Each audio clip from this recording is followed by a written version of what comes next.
Here we are. Here we go. It's 12:04 and a good afternoon. May I be the first to say it's Super Talk 99.7 WTN. Let's get the pleasantries out of the way and get the show lumbering under its own weight. It is Wednesday, August 30, 2023, and I found out this morning it's payday, Bell. Did you know? Payday today. Although it's not the end of the month technically. 30 days have September, April, June, and November. All the rest have 31. Except for February, and February sucks. We're always paid on the 15th or the 30th. Correct. Unless one of those days falls on a weekend, and we're paid the previous workday. Even if it's a Sunday. Correct. Right? Even if you don't wait till the Monday. They pay you early, which is nice. Oh, speaking of, hold on. What? You want me to go on? What do you want me to do? Yeah, I'll be right there. Okay. So it's episode 410 of the Matt Murphy Show on these airwaves, Super Talk 99.7 WTN. We've got a big show for you. I know that Scott Sapicki was on the morning show this morning, and I missed a little bit of that, but I wanted you to I wanted to get Scott's take on, hey, what's wait a minute. Hold on a second. What's going on? So you're not here Friday. I'm not here Friday. Which is your birthday. That is my birthday. And you Big 5-0. What are you doing, Mac? You and your brother are going to take a road trip go biking, motorcycling. We'll be at Loveless Cafe over the weekend, and then off we go to the Natchez Trace. Yeah. So we'll do your birthday presents early. I brought Is he him on in camera today. right now? No, I better not be. He's too. So I got you a couple presents. Oh, look, that's not. You didn't have to do that. This is the first one. Oh, it's a cap, and it says, "It took 50 years to look this good." No, that's not what it says. It took it to look this. What am I missing? It says it took 50 years to look this good. Yeah. So you're saying it like, hey, the cake's done. But really what it's saying is, this is the best the cake's going to get. Oh, I see what you're, yes. Well, let me try to do it again. I could either go, it took 50 years to look this good, or it took 50 years to look this good? Yeah. Okay. That's as good as it's going to get. And I got you. Here it is. It's, now that we're out of the dog days of summer and it's into the high 80s. Thank you for that. I got you a nice black T-shirt. Oh, that's good. I like black. It's, we adorned it properly. Oh, geez. Look at that. That's nice. And I'm hoping that it's a little bit small so it'll help and motivate on the weight loss journey. Is it okay, no, this will be good. Look at that. How about that? I like that. That's very nice. Happy Oh, early birthday, and I hope you have a nice, enjoyable ride with your brother. Thank you. Thank you, Bill. That's very kind of you. I don't really, I'm one of those guys that if you don't have anything nice to say to someone, sit next to me because I'm the same guy. So I'm at a loss for words when I don't have anything nasty to say to you or anything snarky, except thank you. That's very sweet. You're very welcome. Happy to do it. There's the shirt. I'm talking through it right now. For those of you on Super Talk TV, YouTube, Facebook, Twitter, Twitch, you can find us on Super Talk TV. And please go like, subscribe. I don't say it enough, but like and subscribe to Super Talk 99.7 WTN so you don't miss a moment of the show and don't miss a moment of Super Talk TV. Thank you. That's for you in the hat. Thank you for that, Belle. That's very kind of you. Took 50 years to look this good. I'll wear that on the trip. And while we're talking about T-shirts, I am wearing a T-shirt that I received from a loyal listener at our Super Talk event in Hendersonville. And I've been meaning to wear it, and I have forgotten. I have a couple of thank yous. Allow me the pleasantries, if you don't mind. Thank you, and I can't remember your name. Your lovely bride was Robin, and I cannot remember your name, but it's the tie-dye guy. He'll forever be known as the tie-dye guy. And he gave us tie-dye T-shirts, and you'll see. Hold on, I'm going to stand up. They say... Pickleball Throwdown 2023, Super Talk 99.7 WTN, and then on the back says Murphy, and I think it's got a number 1 on it because I question whether Dan's had number 2 because once Dan and I get on the pickleball court, it will be like he's stepping into number 2. And I had a slight knee injury, which is over. So, Mandis, after my vacay, which is next week, you come on, man, and we will make this thing happen. Pickleball in Mount Juliet at the Charlie Daniels Park, and we'll throw down and see who can put their money where their mouth is. So thank you to Robin and Robin's husband, who is the tie-dye guy, for the lovely tie-dye T-shirt. And also, while I'm in the midst of thanking people, I failed to do this Monday, and a point of personal privilege, sincerely, thank you to Tommy.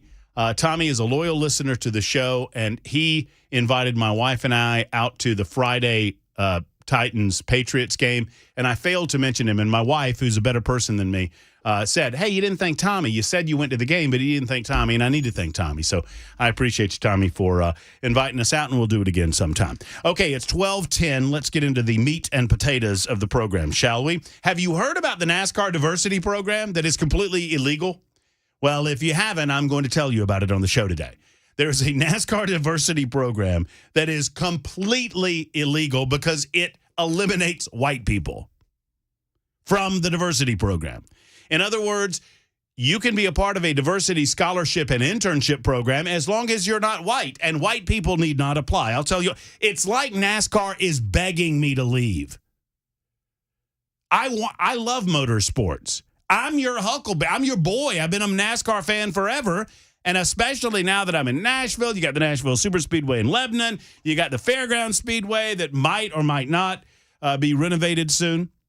I'm your boy, and you're constantly pushing me away, NASCAR. I don't know why, but you are. We will discuss as time allows today. We'll give you an update on Jaden. We talked about this show, this kid yesterday. School out in Colorado Springs banned Jaden, or told Jaden that he couldn't come back to school so long as he had the Gadsden flag, or the Don't Tread on Me flag, on his backpack. He had a little patch on his backpack. And as a reason for why he cannot come to school with that patch on his backpack, we were told that, it's racist, and it has racist connotations, which obviously, if you have any knowledge of history, it doesn't. We'll discuss that on the show today. Conservative groups are amazed that the special session ended with no red flag laws. We'll talk about that. We will put a capper on the special session by focusing on the Bullhorn Trio and their lies and the lying liars that told them. Gloria Johnson absolutely lied to the people of Tennessee and got caught because I caught her on social media when she claimed that Scott Sapicki and Monty Fritz barricaded her in the House chamber. I'll read you her tweet. It's nonsense. And we caught her in the lie by finding the video of her leaving the body, and nobody barricaded her anywhere, and nobody stopped her from leaving. She was just lying because she wanted to be a part. She is so desperate to be a part of the Jones-Pearson contingent. The two Justins are leaving Gloria Johnson behind because she's an old white lady, okay? And they can't have her slowing them down in their effort to get in front of cameras. And so because they're doing that, she's trying to glom onto what they're doing. And let me tell you, it ain't working. So we'll talk about that. And, oh, by the way, speaking of things going badly, yesterday as the session concluded, and we made allusions to this because it was just coming out yesterday, the two Justins, Pearson and Jones, crowded the well of the Speaker of the House, the Speaker's dais, and they did so attempting, I guess, to intimidate Cameron Sexton or whatever. And in his effort to get off the dais, they bumped into one another. Cameron Sexton and I guess it was Justin Pearson bumped into one another. And now Justin Pearson is claiming that he was assaulted. It is comical. Cameron clearly was trying to murder him. Well, I mean, clearly. That's what some are suggesting, Bell. I mean, the video evidence is clear that Cameron Sexton single-handedly beat up every Democrat on the floor of the House of Representatives yesterday, and the video evidence is clear. He body slammed one of them. You know, he gave the old sharp elbow to. I mean, come on, man. These people are nonsense. Everything was in that fight except the metal chair. I would have liked to have seen a metal chair myself. We'll discuss that today as well. But we start with this.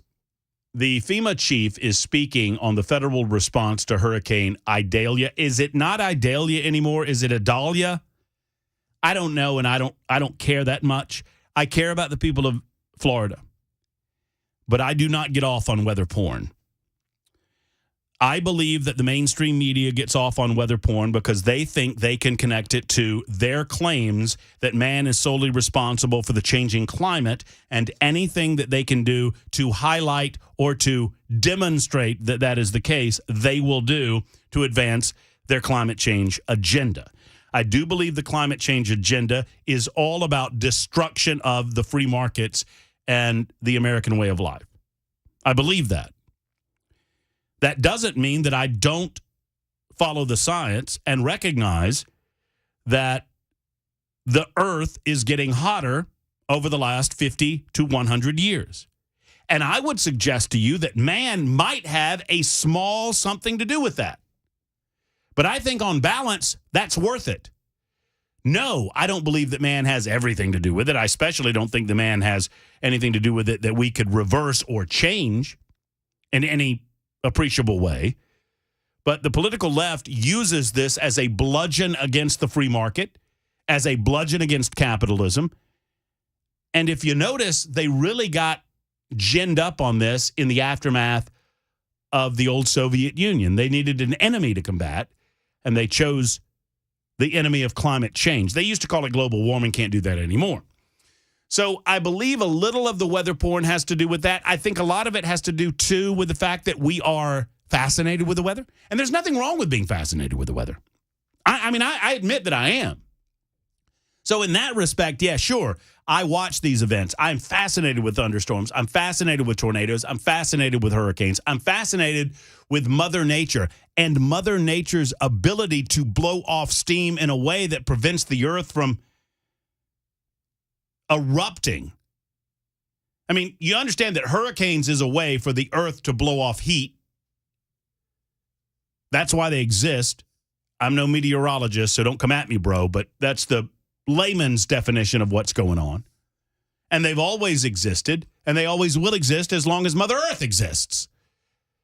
But to hear leftists tell it, they're worse than they ever have been, and we, the human beings, are responsible for how bad they've gotten, which is obviously nonsense.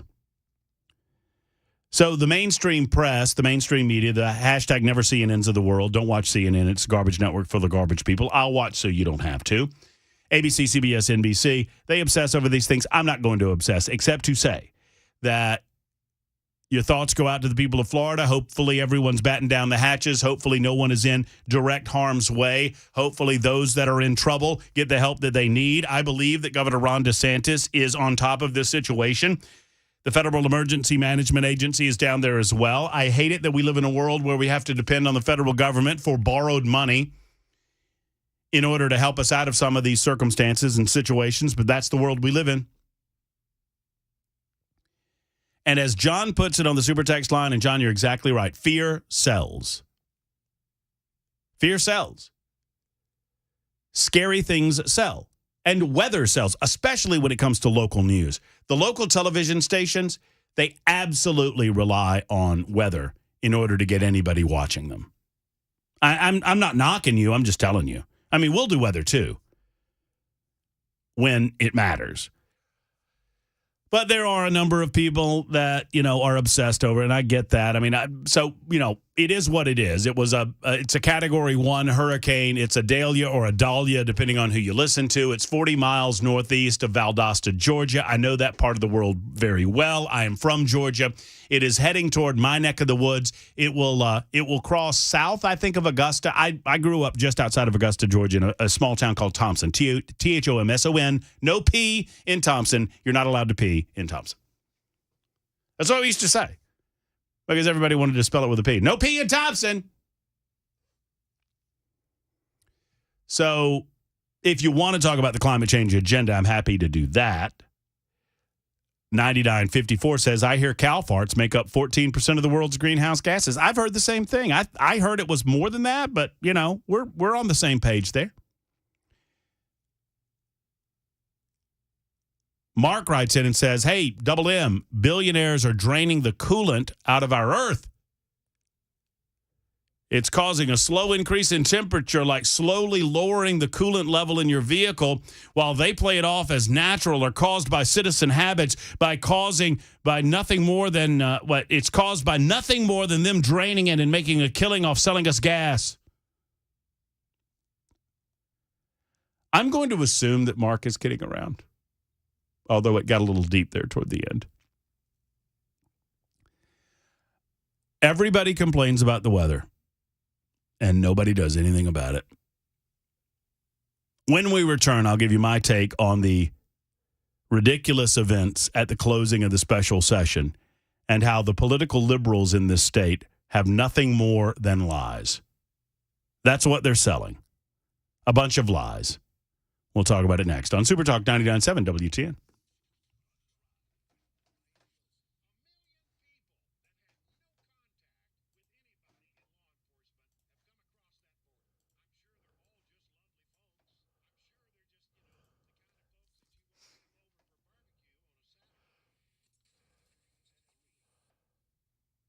Hey, friends, it's Matt Murphy for United Structural Systems, USS. They say they guarantee their best, and they do, and they've been doing so since 1994. Let's talk about it. When it comes to foundation repair, you need to make sure that your house is okay, is A-okay.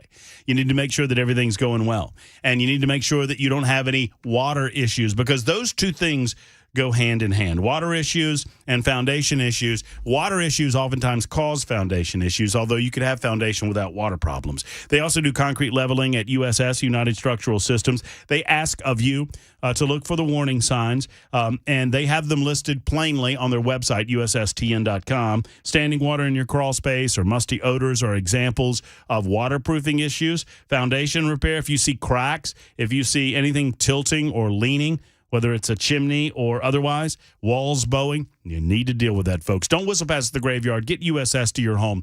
Over 25,000 satisfied residential customers, just like you, have been assisted by USS. And now it's your turn. Don't wait on this. Let's go ahead and make the call and schedule the appointment today. USSTN.com, USSTN.com, or 615-488-7855. 488-7855 for USS United Structural Systems.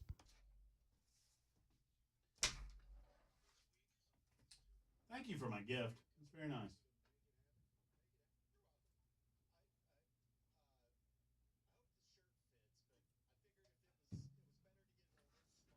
No, it'll fit. Oh, yeah. Oh, we're good. Oh, yeah. We're golden.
It is Super Talk 99.7 WTN. It is 12:25. Thank you for being here. Happy lunchtime. The Lunch Bunch crew is present and accounted for. 615-737-9986. That's our telephone number. That's our super text number as well. 615-737-9986. On the Matt Murphy Show, the phone lines are always open. The super text line, obviously, is made available to you as well. You can also view the program on YouTube, Facebook, Twitter, Twitch. If you're viewing the program right now, you see that I have my cap on that was gifted to me by Bell K in advance of my birthday this Friday. I will not be here. Bell received his final present from his birthday. That was so cool, dude. That E and I were happy with that one. We were happy. I'm happy with that. I'm glad you are. Because like I said, I don't have any others. I have no ABBA T-shirts. Well, now I do. You can thank ABBA. Obviously, is for those longtime listeners. ABBA is Bell's favorite band, and we gave Bell an ABBA T-shirt. And yes, you can thank my wife because, believe it or not, there are some ABBA T-shirts out there without the reverse B. And I'm so ignorant about these matters of pop culture that we're sitting on the couch and we're looking. You know, we're like, oh, this one, that one, and I found one, and I'm like, ooh, this one, this is a good one. And she goes, no. And I'm like, what do you mean? That's not authentic. And I was like, what do you mean? The B's right. And she was just Erica is a detail woman. She is a detail woman. And she's like, no, we can't give him the right B. The B's have to be backwards. So I asked you about that the other day in advance of the shirt getting there, and you confirmed it, that they trademarked it? Yeah, that was one of the things they had to do to trademark it, because ABBA is actually, I don't know if it's Yiddish or Hebrew, but it means father if you use it in Israel. And there was also a fish canning company in Sweden called ABBA that they had to originally license the name from. Uh-huh. But if you just use the word ABBA, you can't trademark that. So to trademark their logo, they flipped a B and made it, theirs. And there you have it, ladies and gentlemen. More information than you ever wanted to know about the musical supergroup ABBA. Every bit of what you just said is true. Except the Well, yeah, that's true. Who's your replacement for Friday? I hope it's Dez. He's the most thought-provoking. Dez, I don't think Dez is. I think it's Pamela Furr, the redheaded stranger of lately. We had Pamela on yesterday. I think Pamela is subbing in Friday, and I believe she's in for the majority of the following week. Obviously, we're all out on Labor Day. So that Monday, it will be a best of program. There you go. I've not given my full-throated take on the conclusion of the special session yesterday, so fear thee not. You don't have to go back and listen to it. We're about to do that. And we're also about to talk with Representative Scott Sapicki. I know that Scott was on with Dan this morning on Nashville's Morning News because Scott was involved in what Democrats are describing as a scrum, a melee, a physical assault against Justin Pearson. Yet we can see it with our own eyes, and it's nonsense. All these people have, because they're in the super minority. If there's a super majority, there's a super minority. And all of this blathering about democracy amongst the Democrats, Gloria Johnson and J.R. Clemens and, some of these other also-rans in the body, the Pearsons of the world and the Joneses of the world, they want to talk with you about democracy. And this is how democracy dies. And how it's authoritarianism. How about win elections? The Republicans in the state of Tennessee won elections. That's how they got a supermajority. The people of the state of Tennessee voted these representatives into office. The reason they have a supermajority and they are able to vote you down on any issue that comes before the body is because they won elections. That's how, and I'm going to use your terminology. The liberals in the Tennessee legislature are the true enemies of the people of Tennessee. And I understand that we have some infighting between the Senate and the House with regard to our Republican friends, and there's much to be said about that as well. But let's set that aside for a moment and recognize who the true enemies of America are and who the true enemies of the state of Tennessee are. And it's these Democrats that claim they support democracy, but they want nothing more than authoritarianism. Did you know, for an example, that after the special session had concluded, after the duly elected Speaker of the House, like it or not, Cameron Sexton is the elected Speaker of the House of Representatives of the General Assembly of the state of Tennessee. after this occurred, Justin Jones, for no reason other than his own personal self-aggrandizement, did you know he went to the speaker's dais and he went to the speaker's chair and he grabbed the gavel and he banged it. This house is out of order. And everybody, yay! What are you doing? You're not elected Speaker of the House. You're not elected to anything other than your paltry. I won't insult your district. Your little district over in 52. Why would you do that except that you want ultimate power and authority to make decisions on your own without regard for the vote of the people of the state of Tennessee, which is exactly what you want. You claim to want democracy, but you seem to hate it. Justin Jones will not come on this show. I've invited him repeatedly. Perhaps it's because it is credibly alleged that he covered up 2 separate sexual assaults in 2020, in the summer of 2020, while protesting outside of the Tennessee Capitol. That credible accusation comes from a former colleague of Justin Jones who witnessed the sexual assault and witnessed Justin Jones covering it up. Hashtag Me Too, ladies. If you think Justin Jones gives one damn about you, you've got another thing coming. He covered up, according to his accuser, sexual assault because he said it would look bad for the movement. That is the truth. I mean, we're going to keep it real? Let's keep it real. But he claims to care about democracy, yet he doesn't really care about the vote of the will of the people of the state of Tennessee. It doesn't seem to bother him that most people in the state of Tennessee vote Republican, that they voted representation into the House of Representatives, that then subsequently voted Cameron Sexton to be their Speaker of the House. They don't seem to care about rules until such time as they can use rules against other people. And then there's the disturbance. We'll talk to Scott Sapicki about that in just a moment. Here's what I would recommend Justin Pearson do. Representative Pearson is accusing Cameron Sexton of physically assaulting him. You can see the video on my Twitter feed at Matt Murphy Show, at Matt Murphy Show. Go to Twitter, X, whatever you want to call it, and you'll see it in the feed. You'll also see me catching Representative Gloria Johnson, who is running against Marsha Blackburn for United States Senate. You'll catch Gloria Johnson in an absolute lie. Let's call it like it needs to be called. Gloria Johnson is a liar. And we caught her on one. And we'll tell you about that next on Super Talk 99.7 WTN.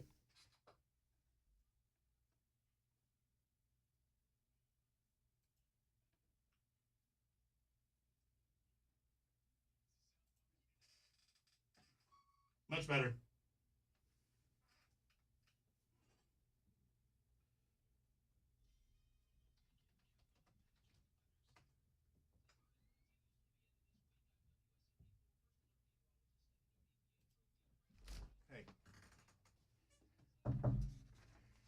This is. Can you hear me? That's the new copy points for Nashville Paint, so please use those so I can record it for next week. Okay, yeah, we'll do that. Okay, I don't even.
1237, Super Talk 99.7, WTN, Matt Murphy, and you until 3 o'clock. The Drive with Brian Wilson at that time. Who do we have on at 1 o'clock? Why do I keep forgetting his name? Jeff Syracuse. Jeff Syracuse is running for an at-large seat on the Metro Correct. Council. Yes. And he's coming in? Yes. Well, that's good. That's good. We'll find out from him his thoughts on some of the matters important to the citizens of Nashville and Davidson County, to include license plate readers and crime and homelessness and maybe the renovation at the racetrack, all of those things to come in the 1 o'clock hour. Right now, let's revisit what went down yesterday on the floor of the special session of the Tennessee General Assembly. To hear the Democrats tell it, they were brutally and viciously physically assaulted by the Republicans. I'm not exaggerating. Go read Gloria Johnson's feed. Go read Justin Jones' feed. Don't do it right after lunch. I know you're having lunch right now. You don't want to read the feed after lunch because it'll make you throw up in your mouth, because it's so absolutely asinine and dumb. We caught Gloria Johnson lying about Representative Scott Sapicki and Representative Monty Fritz. Gloria Johnson posted on her Twitter feed or X feed yesterday, just now, Representative Scott Sapicki, I'm adding the Scott, and Representative Fritz refused to let me leave the chambers. I asked multiple times loudly, and they refused to move so I could get out of the chambers. Hashtag bullies and thugs. I have the video. It shows a mild, not a very serious, but a mild bottleneck leading down the aisle where many members were trying to leave the body in the aftermath of the special session. Gloria had to wait for what seemed to be a moment or two. She then stepped around Representative Sapicki, stepped around Representative Fritz, neither of whom, based on the video that I've seen, seemed to realize she was there, and she walked out of the chamber to go get on her scooter and scoot away. Representative Scott Sapicki joins us from the farm this afternoon to talk about this and other incidents involving the end of the special session. Hey, Scott, how are you? Enjoying the farm today. I don't blame you, man. It's the place to be. Can I come? You sure can, but remember, there's no snowflakes on my farm. Well, there were a lot of snowflakes yesterday at the culmination of the special session. Let's talk about this accusation from Representative Gloria Johnson for just a second. I don't want to spend too much time on it, but I do believe if we don't refute these things, Scott, if we don't clear the record and make sure we tell the truth about what happened, they're trying to set it down that something happened that did not happen. What was your response to hearing about this? Because I'll tell you, on the video, it didn't look like you recognized that Gloria was behind you at all. No, not at all. And I talked to Representative Fritz. We were looking at what was going on in front of us with the melee of the balcony clearing and the troopers trying to create an alleyway for us to get out. And Matt, we could hardly hear each other talk with all of the protesters screaming and yelling. If you remember back to on Monday when the Democrats walked out, Representative Gant got up and said, I can't hear anything. And we were talking under microphones. I can't hear anything because they were so loud. You could have been in my ear, yelling in my ear, and I wouldn't have been able to hear you. But she never tapped me on the shoulder, never said, hey, guys, I'm here, and asked me. She just walked by us, and we were surprised she was behind us. But it was just us trying to get out, but allowing the troopers to make sure that it was safe for us to get to the elevators. Based on the video of the incident that happened just prior to this, and we'll get to that in a second, and based on Gloria's post, it feels to me, Scott, that she's trying to be a part of something. That she's making things up about you and Representative Fritz in an effort to claim that you bullied and pushed her around in the same manner that Justin Pearson is attempting to do with the Speaker of the House. That's what it feels like. Well, I can tell you this. We were watching Representative Jones and Representative Pearson scrambling out in front of us, trying to chase the Speaker down as all the TV cameras were following them. and maybe the Tennessee Three, one of the members felt left out and had to get up to the TV cameras so they could be in the photo shot. But there was nothing nefarious about it. We were just kind of looking at what was going on in front of us. And, you know, if Miss Johnson wanted to get out, there's 5 different aisles to get out of the house. So, I mean, enough on that. I mean, I think it's important, once again, to bring receipts and to bring the evidence that the woman is lying on social media about you and lying about another Representative Monty Fritz, and we'll leave that there. What were you witness to with regard to the altercation between the Speaker of the House, Cameron Sexton, and Representative Justin Pearson? I think you were right there, were you not? Yes, I was. I was right between them both. I saw at the end, when we signed died, Matt, I saw Justin Jones and Representative Pearson literally sprinting to the dais to confront the speaker. And I saw it. I just instinctively ran to protect. And when I got up there, they were belligerently trying to get to where the speaker was, and security was holding them back as the speaker was trying to come out. And everybody was in such tight, close quarters, screaming and yelling at each other. And there was pushing and shoving of the security trying to get the speaker through the crowd. And then all of a sudden, it felt to me like the speaker lurched one way or the other, and he spun around, and right to my right was Representative Pearson, and the speaker told him, "Don't touch me." So the speaker must have felt being touched somewhere, and then that's when I stepped in between them both and kind of backed up a little bit to give everybody some space so everybody could take a deep breath. So it was a whole lot. It was a whole lot of nothing. Well, that's right, and it appears to be a whole lot of nothing. And whether or not it was the speaker moving to the right or Pearson moving to the left or the security, they intentionally inserted themselves at the bottom of the speaker dais.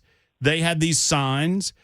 They inserted themselves there for whatever photo op they were looking for, and there was a lot of people around them. So one would expect that there would be a little bit of bumping into one another. That's the dynamic that they themselves created. So it's fascinating to me that they're now claiming that the Speaker of the House. Well, let me do it this way, Scott. Did you, based on what you witnessed, did you believe you witnessed a physical assault against anyone? If anyone, possibly Representative Pearson, because it appeared to me that somebody's hands were being pulled back in front of me, and to me, the only person to my right was Representative Pearson. That's all I got. But it wasn't, you know, I don't know how to even say this, Matt. It was just, it was people who were very emotional, and the problem I have with the whole thing, Matt, is that I went back and looked at it, and Representative Pearson and Jones, all this rhetoric they spew on the House floor about they want to do this and they want to do that, they never present any bills to be heard. And it's like, well, if you want to do something, you have the exact same ability I have as presenting bills. You have the exact same ability that I have. If you would use it, then maybe you would get a chance to talk about your issues instead of calling us names, white supremacists, racists. Well, I want to ask you this because John is a regular listener out of Lawrenceburg, and he's a good communicator on the super text line, and he asks a question that I think would be appropriate for me to ask you, Scott. Matt, yeah. Why would the majority party in the House care one whit about the minority party? They are of no consequence at all and are just not as important as they are starving to be. Does John from Lawrenceburg have a point? He does a little bit, but remember this. I have respect for the people that have been put there by their constituents. And Matt, we are 99 of 7 million people in Tennessee. And great things happen on the House of Representatives floor. Great things happen. And you've got to be respectful of everybody there, even though you don't need their votes, even though you don't need to consider them, you still have to give them a decorum of respect because of their position. They're just like me, Matt. I was elected by my constituents. They were elected by their constituents. Now, the way I choose to argue and debate is a productive manner that ends results with bills being passed and changing policy and making Tennessee better for 7 million people. The other is their way of discord, anarchy, totalitarianism, just trying to blow the whole system up, because it almost seems like it's like a petulant child throwing a temper tantrum. Let's pull back away from the Democrats for a moment, and I'll ask you this. What were the positives to come out of the special session? Were there any negatives to come out of the special session? There are many that are saying that it was a do-nothing legislative process. Well, it's not for you guys in the General Assembly to determine when you go into session. Obviously, that's for the governor to determine. But give us your basic analysis of what positives came and what negatives perhaps came. Well, the positives are very easy. We put money in for the charter schools to be able to pull SROs down if there's no memorandum of understanding. So now charter schools have the ability to be safe with SROs and making sure that those children are secure. We put more money into mental health, into the safety net, to make sure that no Tennessean falls through the gaps, that they can get mental health help and intervention if they need it. We put money into higher education, Matt, to make sure that those vulnerable campuses, like we saw in North Carolina, that they can draw money down to make their campuses more secure for their staff and their students. There were meaningful things that were done, and what nobody's talking about is the 12 bills that we were passing on the House floor.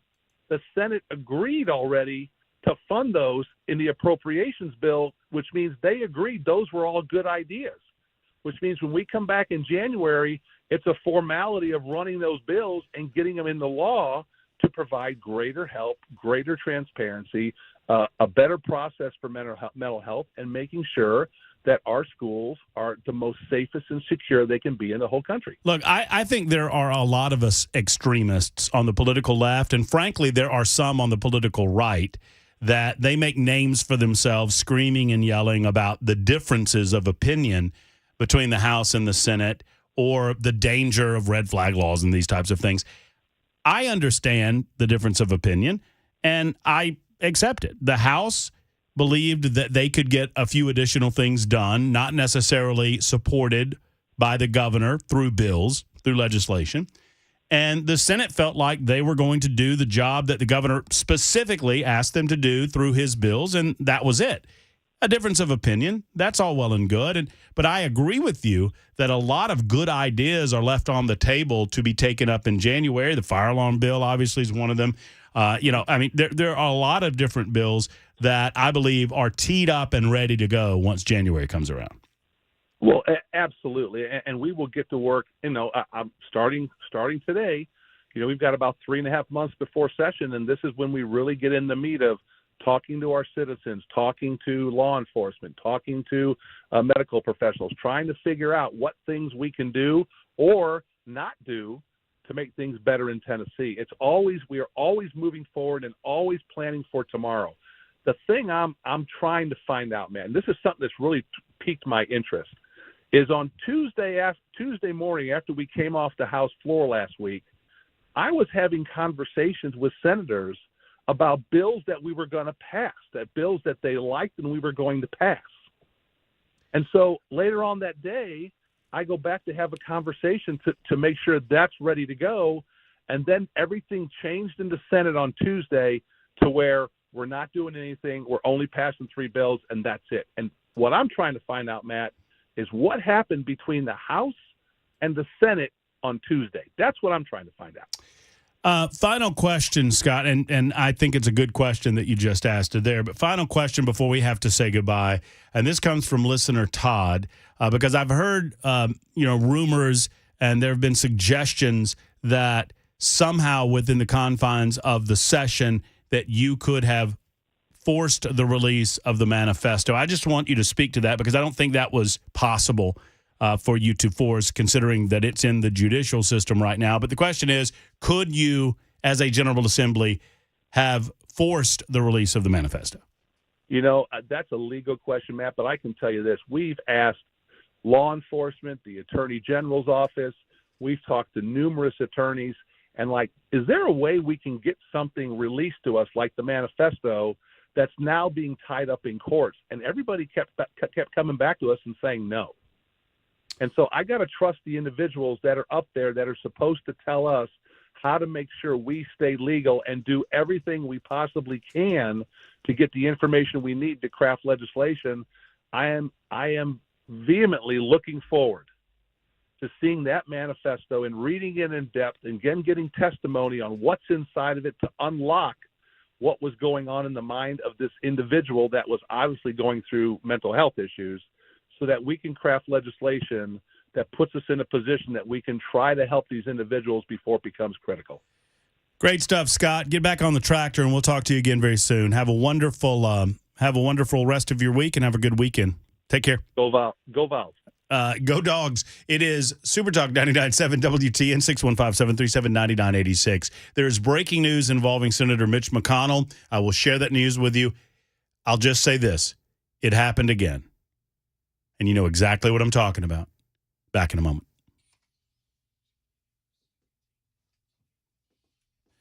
35,000 square feet, big, bright, dedicated to helping you find the gun that's right for you. It is the world-famous Glock store. It is my privilege to tell you about the Glock store. I've been in a lot of gun stores in my life. Never anything like this. I've never seen tactical shooting rooms like this. The Shoot 270 room is as big as anything I've ever seen, and it can be set up in a variety of configurations to help you get better, utilizing your gun to help train you to make sure you know how and when to operate your gun if the time should ever come. That's what it's all about at the world-famous Glock store. Plus, they've got more Glocks than you can shake a stick at. They've got a lot of different brands of guns. They've got performance parts like pyramid triggers, tungsten guide rods, extended control, so much more right there in one convenient location. They manufacture most of what they sell right on site. It's incredible. I don't know if Dan will take you on a tour. He took me on one. It's incredible to see. Plus, their shipping department ships worldwide. It is a fabulous facility located right here in Nashville. Go see for yourself. Start with the retail side of things. Move over to the Shoot 270 shooting ranges. I'm telling you, you'll love it. You'll become a member. You'll never go back to the clunky old gun store again. The world-famous Glock store can be found at glockstore.com or shoot270.com or on the road, Airlane Drive off of Elm Hill Pike. Tell them I sent you to the world-famous Glock store.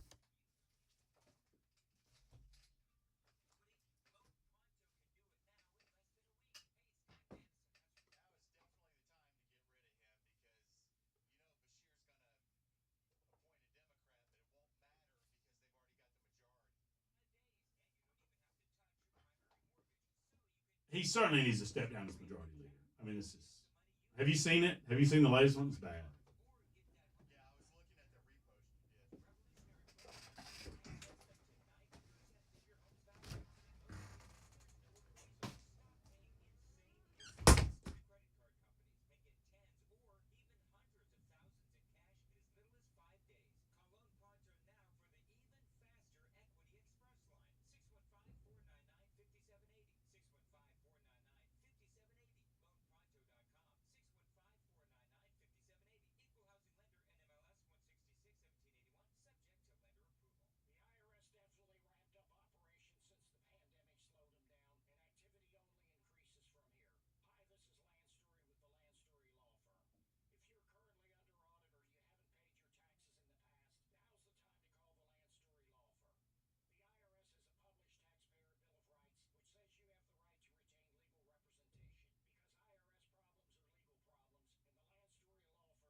Yeah.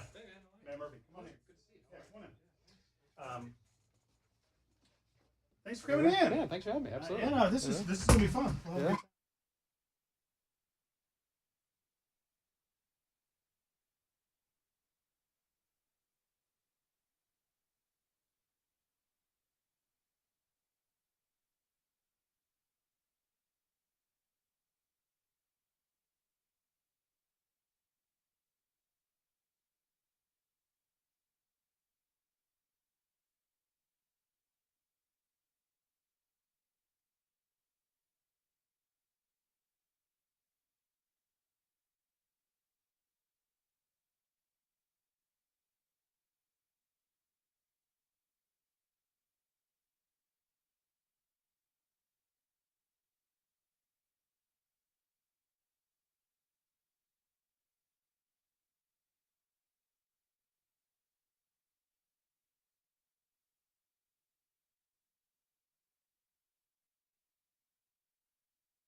Hey, gang, it's Matt Murphy. Let's talk for a moment about your health, especially if you're a guy. But ladies, don't check out just yet because your guy might be experiencing a loss in energy or motivation. Maybe you've noticed you don't get out and about on the weekends anymore. And maybe, and I know this is more of a delicate subject, but maybe you've noticed, dare I say, a lack of activity in the bedroom. I mean, that's a part of what we're about to talk about. It's the Tennessee Men's Clinic. The Tennessee Men's Clinic helps guys who perhaps have lost energy and drive in their middle age, and that might manifest itself in a variety of different ways. Maybe you don't want to go to the gym. Maybe you don't want to do yard work, or maybe you just feel sluggish during your day, and you don't know why, and you're chasing it with caffeine. Go to the Tennessee Men's Clinic. Allow them to examine you, get a check of those numbers. There are certain numbers that you need to know. your blood pressure, your cholesterol, and your T level. And if your T level has dipped, they can help you at the Tennessee Men's Clinic and get you back up to running in a manner that you'd like to be running. And whatever that means for you, I know that you'll want to get back up to 100%. So Tennessee Men's Clinic has 2 locations to serve you. One over in Cool Springs in Franklin. That's the brand new location. Also, they have their Midtown location that's been there for almost 30 years. Give them a call and schedule an appointment today. I know I did, and I'm comfortable with the readings that we got, and I know you will be too. It's 615-208-9090. 208-9090 for our friends at Tennessee Men's Clinic.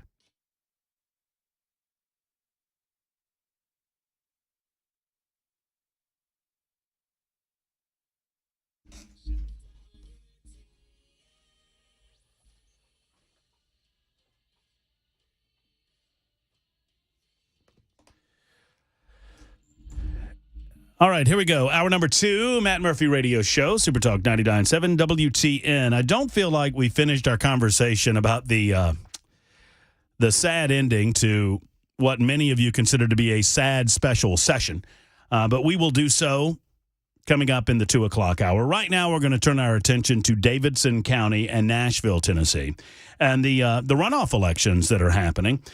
We've talked to Freddie O'Connell. We've talked to Alice Rowley prior to the first round of election.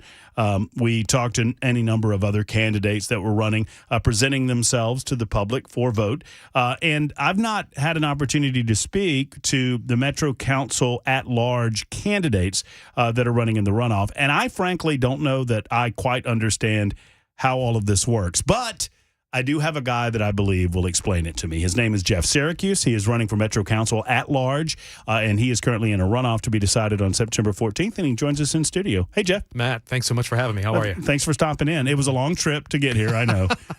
For those who don't know, we're down on Music Row or just off of Music Row, and you work off of Music Row, right? I do. I can see our building, our BMI building right from here. Absolutely. I was peppering you with questions about what the significance of that building is.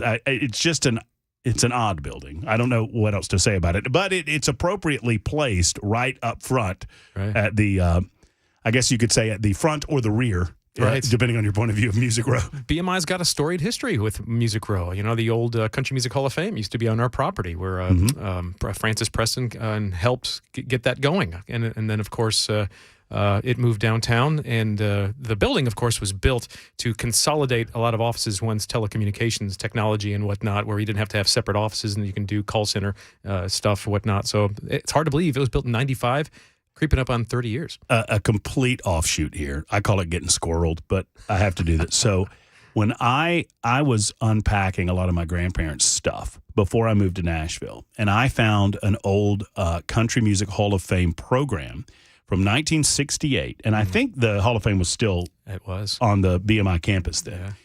And I'd never seen it before. My grandparents had never mentioned that they'd ever been to Nashville before. Right. And I flipped through it, and I get to the page where they're showing the Hall of Fame members, and there's Porter Wagner.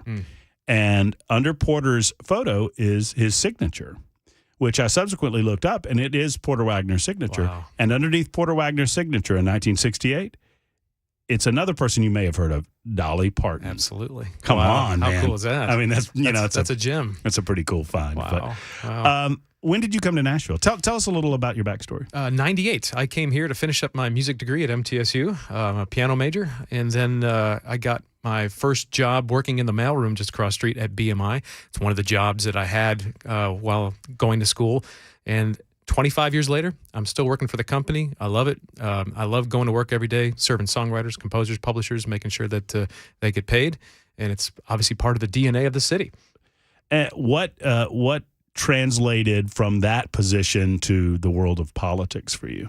It was a separate world, I guess you could say, and we'll get to it in a second, perhaps, about how I've merged the two worlds for sure. But I was a neighborhood guy. I was a first-time home buyer over in Donaldson. I had a 1-year-old son. Got involved in the neighborhood, helping them put together the marketing, the email network, all of that kind of stuff. We have 504 homes in our neighborhood. It's a big neighborhood. To this day, we have 17 households that serve as watch captains. I evolved it into an actual neighborhood association about taking our own dollars, replacing street signs, entryway signage, beautification. And then it just felt like a natural next step then to run for office, which I did in 2015, got elected, and it's been an extraordinary journey over the past 8 years. Now, if I read correctly, forgive me if I'm wrong, but you currently serve in District 15. Correct. And so you're trying to branch that out. Explain this to us newbies in the community, the difference between an at-large Metro councilor and one that serves an individual district. Sure. So we have a 40-member council, 35 districts, which are more neighborhood-centric, and then you have 5 at-large council members that serve the entire county. So as a district council member over the past 8 years, I've dealt with all the planning and zoning and codes issues in my neighborhood, in my district. I have dealt with supporting neighborhoods, strengthening neighborhoods. But then as an at-large member, you have the opportunity to think things more broadly. Fiduciary policy, governance, strategic planning, getting involved in special committees such as like the Titan Stadium. No matter what side of the coin you were on that particular issue, the fact that we had an at-large member running the committee to focus on proper oversight of it was a proper use of that skill set.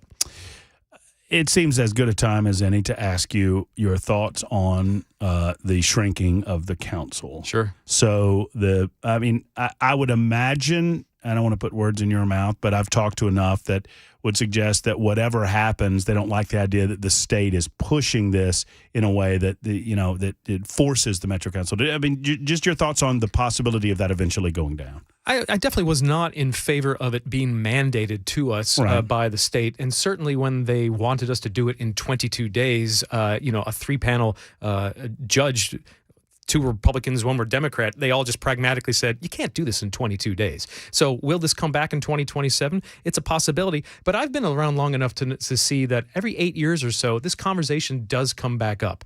Should we give him 3 terms instead of 2 terms? Should we be shrunk from 40 members down to 27 or whatever the number should be?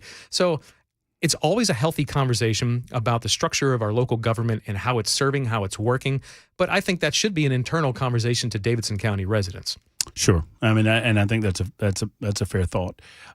Let's just talk about your general philosophy of how government, the Metro Council, best serves the citizens of Davidson County, and then we'll boil it down into individual cases. I mean, what do you think the priorities of the council should be? What's the role of the Metro Council in day-to-day lives? Well, of course, it's the local legislative body, but as a local legislator, you really are more than that. And I sometimes call myself my own economic and community development director for my district because I've been focused on the businesses we want, the ones that we don't want. How do you support small businesses? How do you make sure that growth is happening so that it benefits whether you lived here multiple generations or you moved here last week. My job is to help make sure that our success is felt by everybody who lives here. And so that's what I've been focused on over the past 8 years. And, you can do as much or as little in this job as you want. You can be the person who makes it their second full-time job, which I have. I do love the job. I tell people all the time, I put another 40, 50 hours a week in that job at $23,000 that you pay me, you're getting a pretty good deal, right? But I do love the job. And as they say, if it's something you love, it doesn't feel like work. It does. You see the what you do and the impact that you make daily. How's Donaldson? I mean, my wife and I live out in Mount Juliet. We're ended out there for a year to try to figure out where we want to be. Sure. And so we drive 70 often. We see at least portions of Donaldson. We've done some business out there. It seems like it's popping over there. It's doing great. And what I love about it is that the hyper-gentrification, the challenges of that you see in other parts of the county haven't really rooted in Donaldson. The change has been slow and steady, if you will, natural generational change. I would call it positive gentrification, though. It's not hyper-gentrification. And so it's been my focus about revitalizing the heart of Donaldson. Lebanon Pike, Donaldson Plaza was one of the first commercial strip centers in all of Nashville, built in the early 60s, late 50s, early 60s. So my focus, like a laser, has been to revitalize from the inside out. And I've been able to do that with the investment of a brand new library for Donaldson. So that is going vertical right now. It'll be ready by next spring.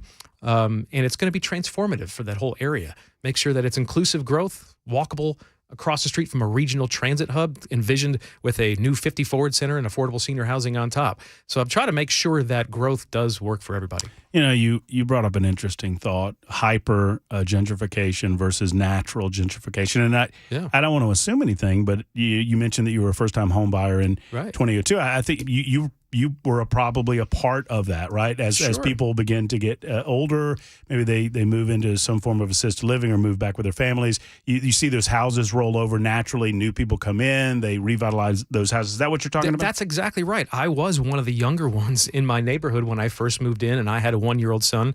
Now I go to our neighborhood meetings, and so many more families with kids. Yeah, you're the old guy now. And Jeff. I'm the old guy, right? Exactly. I remember back when. But it's been very healthy to see how the neighborhood has changed over, and we've done our job by supporting the neighborhood through a neighborhood watch, neighborhood association to attract good neighbors. That's what it was all about. This predated me before my time, but you mentioned you began public service in 2015, and we talk a lot, and I have spoken a lot to various mayoral candidates and whatnot when we talk about Davidson County about affordable housing. Mm-hmm. I mean, and look, I'm one of the guys. I don't think I make a pretty good living, but I don't know that I could afford to rent in Nashville just based on the prices in Nashville versus the prices in Mount Juliet. I would love to buy in Davidson County. I don't know that I can afford that. Right. Did the city make it more difficult with the property tax increases? Talk to me about where you were on that and what you can do, considering that that's cumbersome for some who have been here for some time. The property tax rate now is lower than when I first got into office. What happened, and I know you're alluding to the 2020 and the 34% increase during the middle of the pandemic and all that.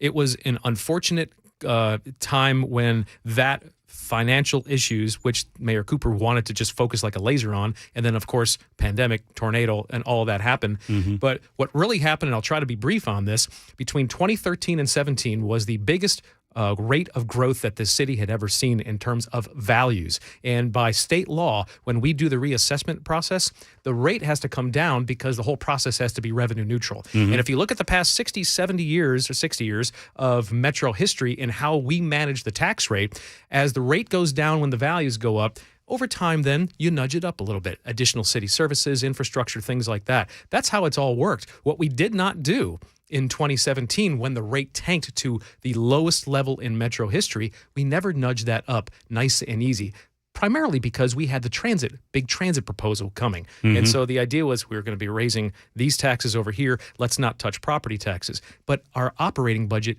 is funded on property taxes mostly. So what happened was we had an unsustainably low tax rate. My job is to manage the tax rate. Values all across Middle Tennessee, not just Davidson County, have been going up like crazy because of our rapid growth. And so our job is to keep the tax rate manageable, and so that whether you're a homeowner, you're a family, or your business, you can plan. And so what was not good or healthy was that we had rapid decreases, such a spike, and then we had rapid increase. Are you comfortable with where the rates are now? Based on the numbers that you're looking at? Yeah, like I said, the rate is lower now than it was when I first got into office. The reason why our taxes are up is because of the values, not really the rate. How are city finances? I mean, I hear that. Well, I hear differences of opinion. I hear that Nashville has a larger debt burden than the rest of the state combined. Is that your experience? We're also 38% of the entire GDP of the state. So when you think about the investments that we've been making to keep fueling our revenues coming in, that benefits the state as well. There is not a city in this nation, really, that doesn't operate on geo bonds and debt like that. Mm-hmm. The idea is that you have to have performing debt, so that if you're going to spend debt on something, there has to be a return. And I think mostly we've done a good job to that. And so we're very cash positive, and we're able to now reinvest in ourselves, especially our people who have for a long time been underpaid. We have been covering these local elections in Davidson County, I believe, on our show more comprehensively than anyone else in Tennessee and certainly in Middle Tennessee, and we'll continue to do so with Jeff Syracuse in a moment. We'll get down to some specifics of issues, and I'll ask you the question when we come back. What is priority number one, maybe number two, number three, sure, if you were to serve as Metro Councilor at large? Jeff Syracuse, our guest. We'll be back in a moment. It's 1:19 on Super Talk.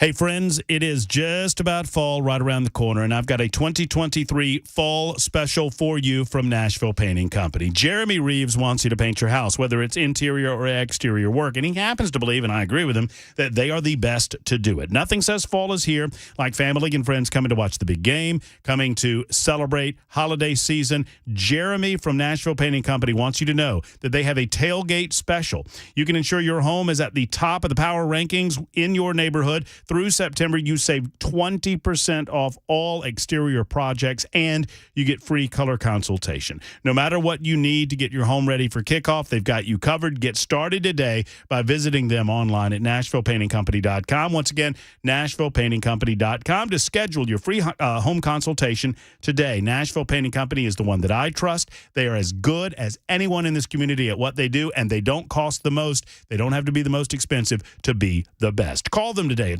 615-635-0350, 635-0350 for Nashville Painting Company.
Super Talk 99.7 WTN, diving deep into the Metro Council race, specifically the at-large race currently being run by Jeff Syracuse and his competitors. That will be decided September 14th, and obviously Jeff wants you to vote for him. And I don't blame him. If I were him, I would want you to vote for him too.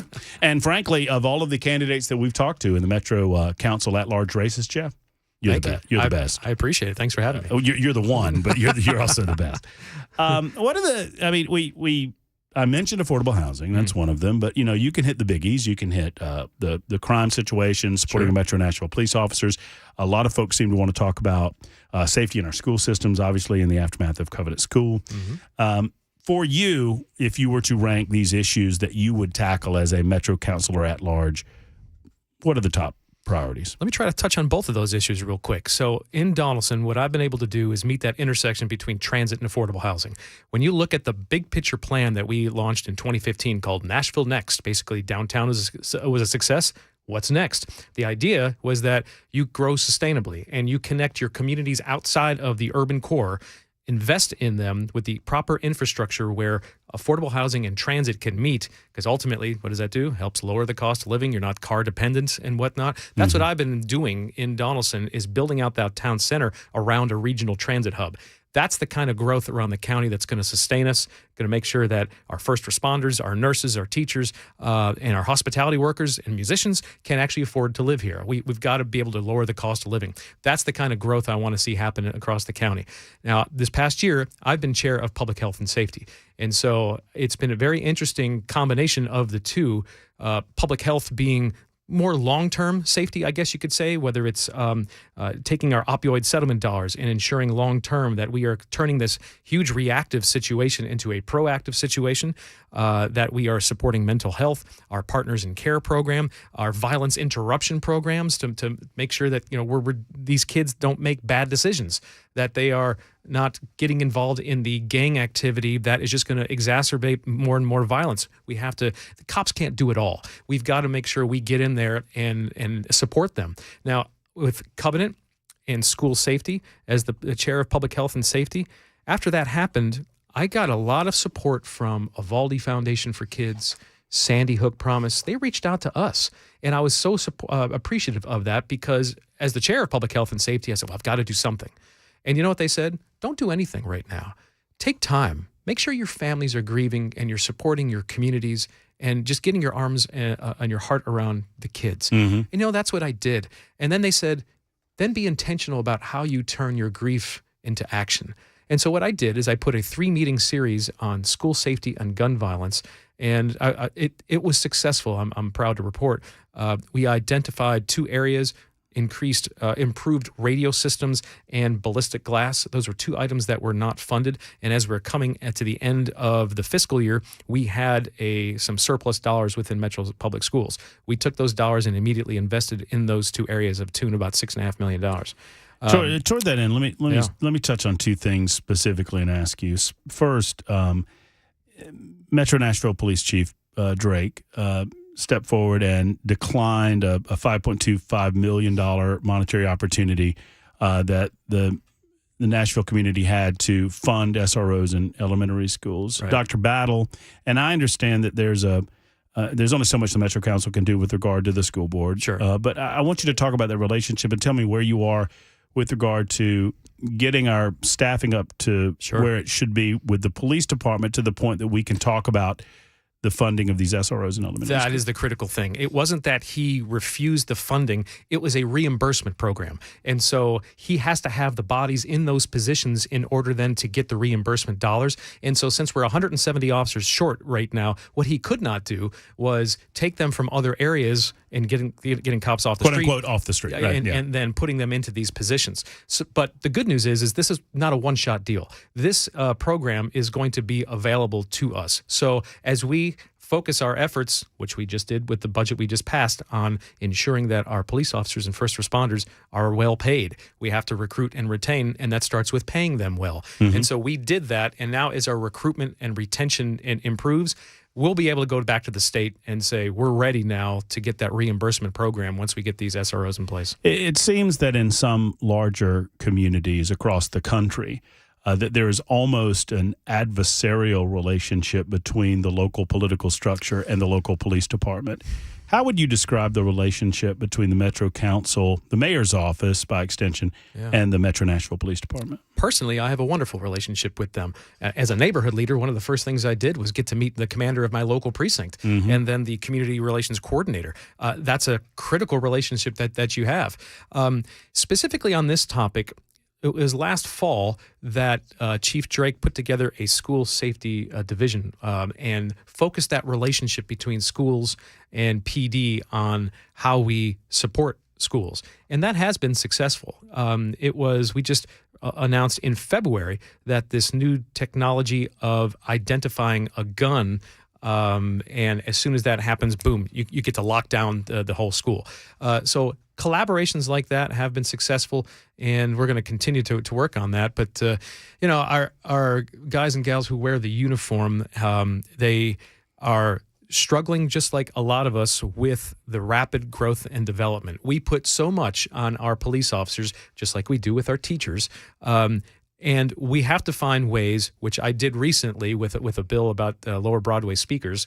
I want to ask you about that. Sure. To give them the support that they need, because so much is put on them, and we've got to give them the tools and resources and shared resources so that they have other areas that can help let them focus on their job. So the part of my job is to bottom line some of this. Absolutely. So let's bottom line this.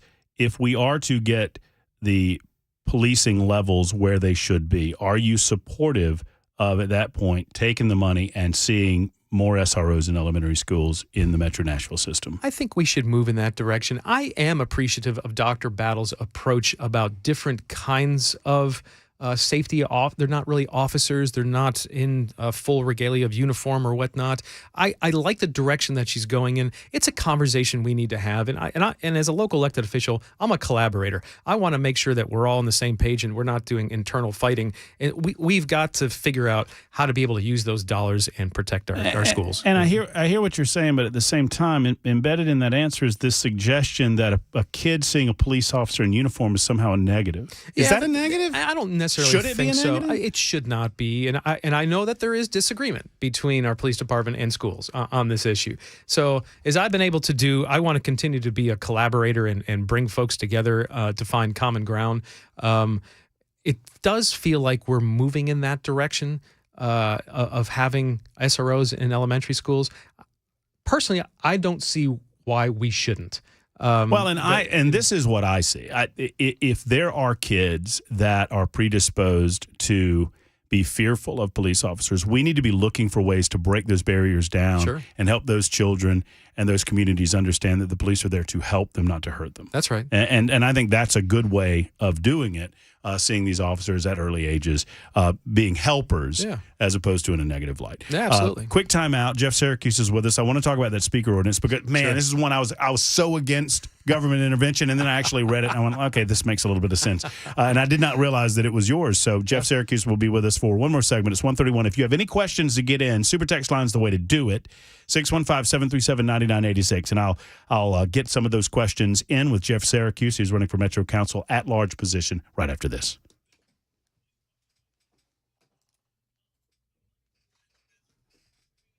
They're coming in. The haters. You gotta feel the haters. Oh, it's starting my life. That's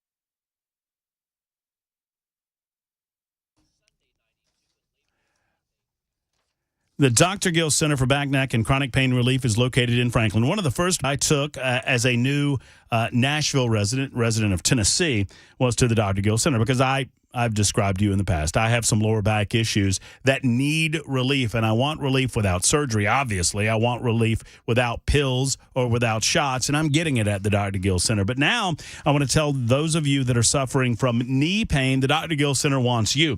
If you suffer from knee pain, if it's painful to walk or to perform day-to-day activities, the Dr. Gill Center wants to talk with you. 5 people who suffer from knee pain need to call the Dr. Gill Center today. If you want to experience significant relief in the next 30 days, this is without pills and without surgery, then they want to talk with you. What's living with knee pain costing you? Is it costing you time with family and friends, getting out and about? Call the Dr. Gill Center now and be one of the first. I know I've experienced a knee pain relief through ultrasound therapy, through laser therapy, and now you can too, and get back to a pain-free life. Call 615-882-4838, 882-4838, or visit callmepainfree.com today. It's the Dr. Gill Center for Back, Neck, and Chronic Pain Relief.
Super Talk 99.7 WTN. I will get to each of your questions for our guest, Jeff Syracuse, coming up in just a moment. And a lot of them are coming in on the Super Text line, and you're invited, 615-737-9986. It's 137, Super Talk 99.7.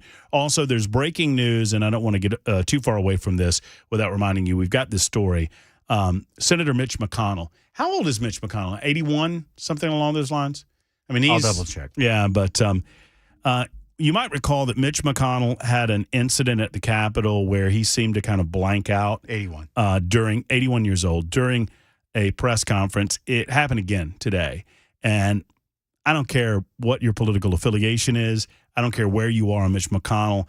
I frankly do not believe in his level of leadership any longer. But you're just sad for the person if he's going through medical issues. But we'll get to that coming up in the 2 o'clock hour. Jeff Syracuse is with us. You can find out more. JeffSyracuse.com, right? Yes, sir. How in the? Hold on, I got you. How in the world did? I would think that Jeff Syracuse would be a tough name to get the website for, but I mean, I guess not. I got it. So, yeah, there's a few of us out there. I think I see. Let's talk about downtown. Sure. I guess I don't want to assume things, but I think you said this. You kind of came to Nashville based on music. Yeah. Based on your desire to finish your degree. I expect that you kind of became a part of that scene down there.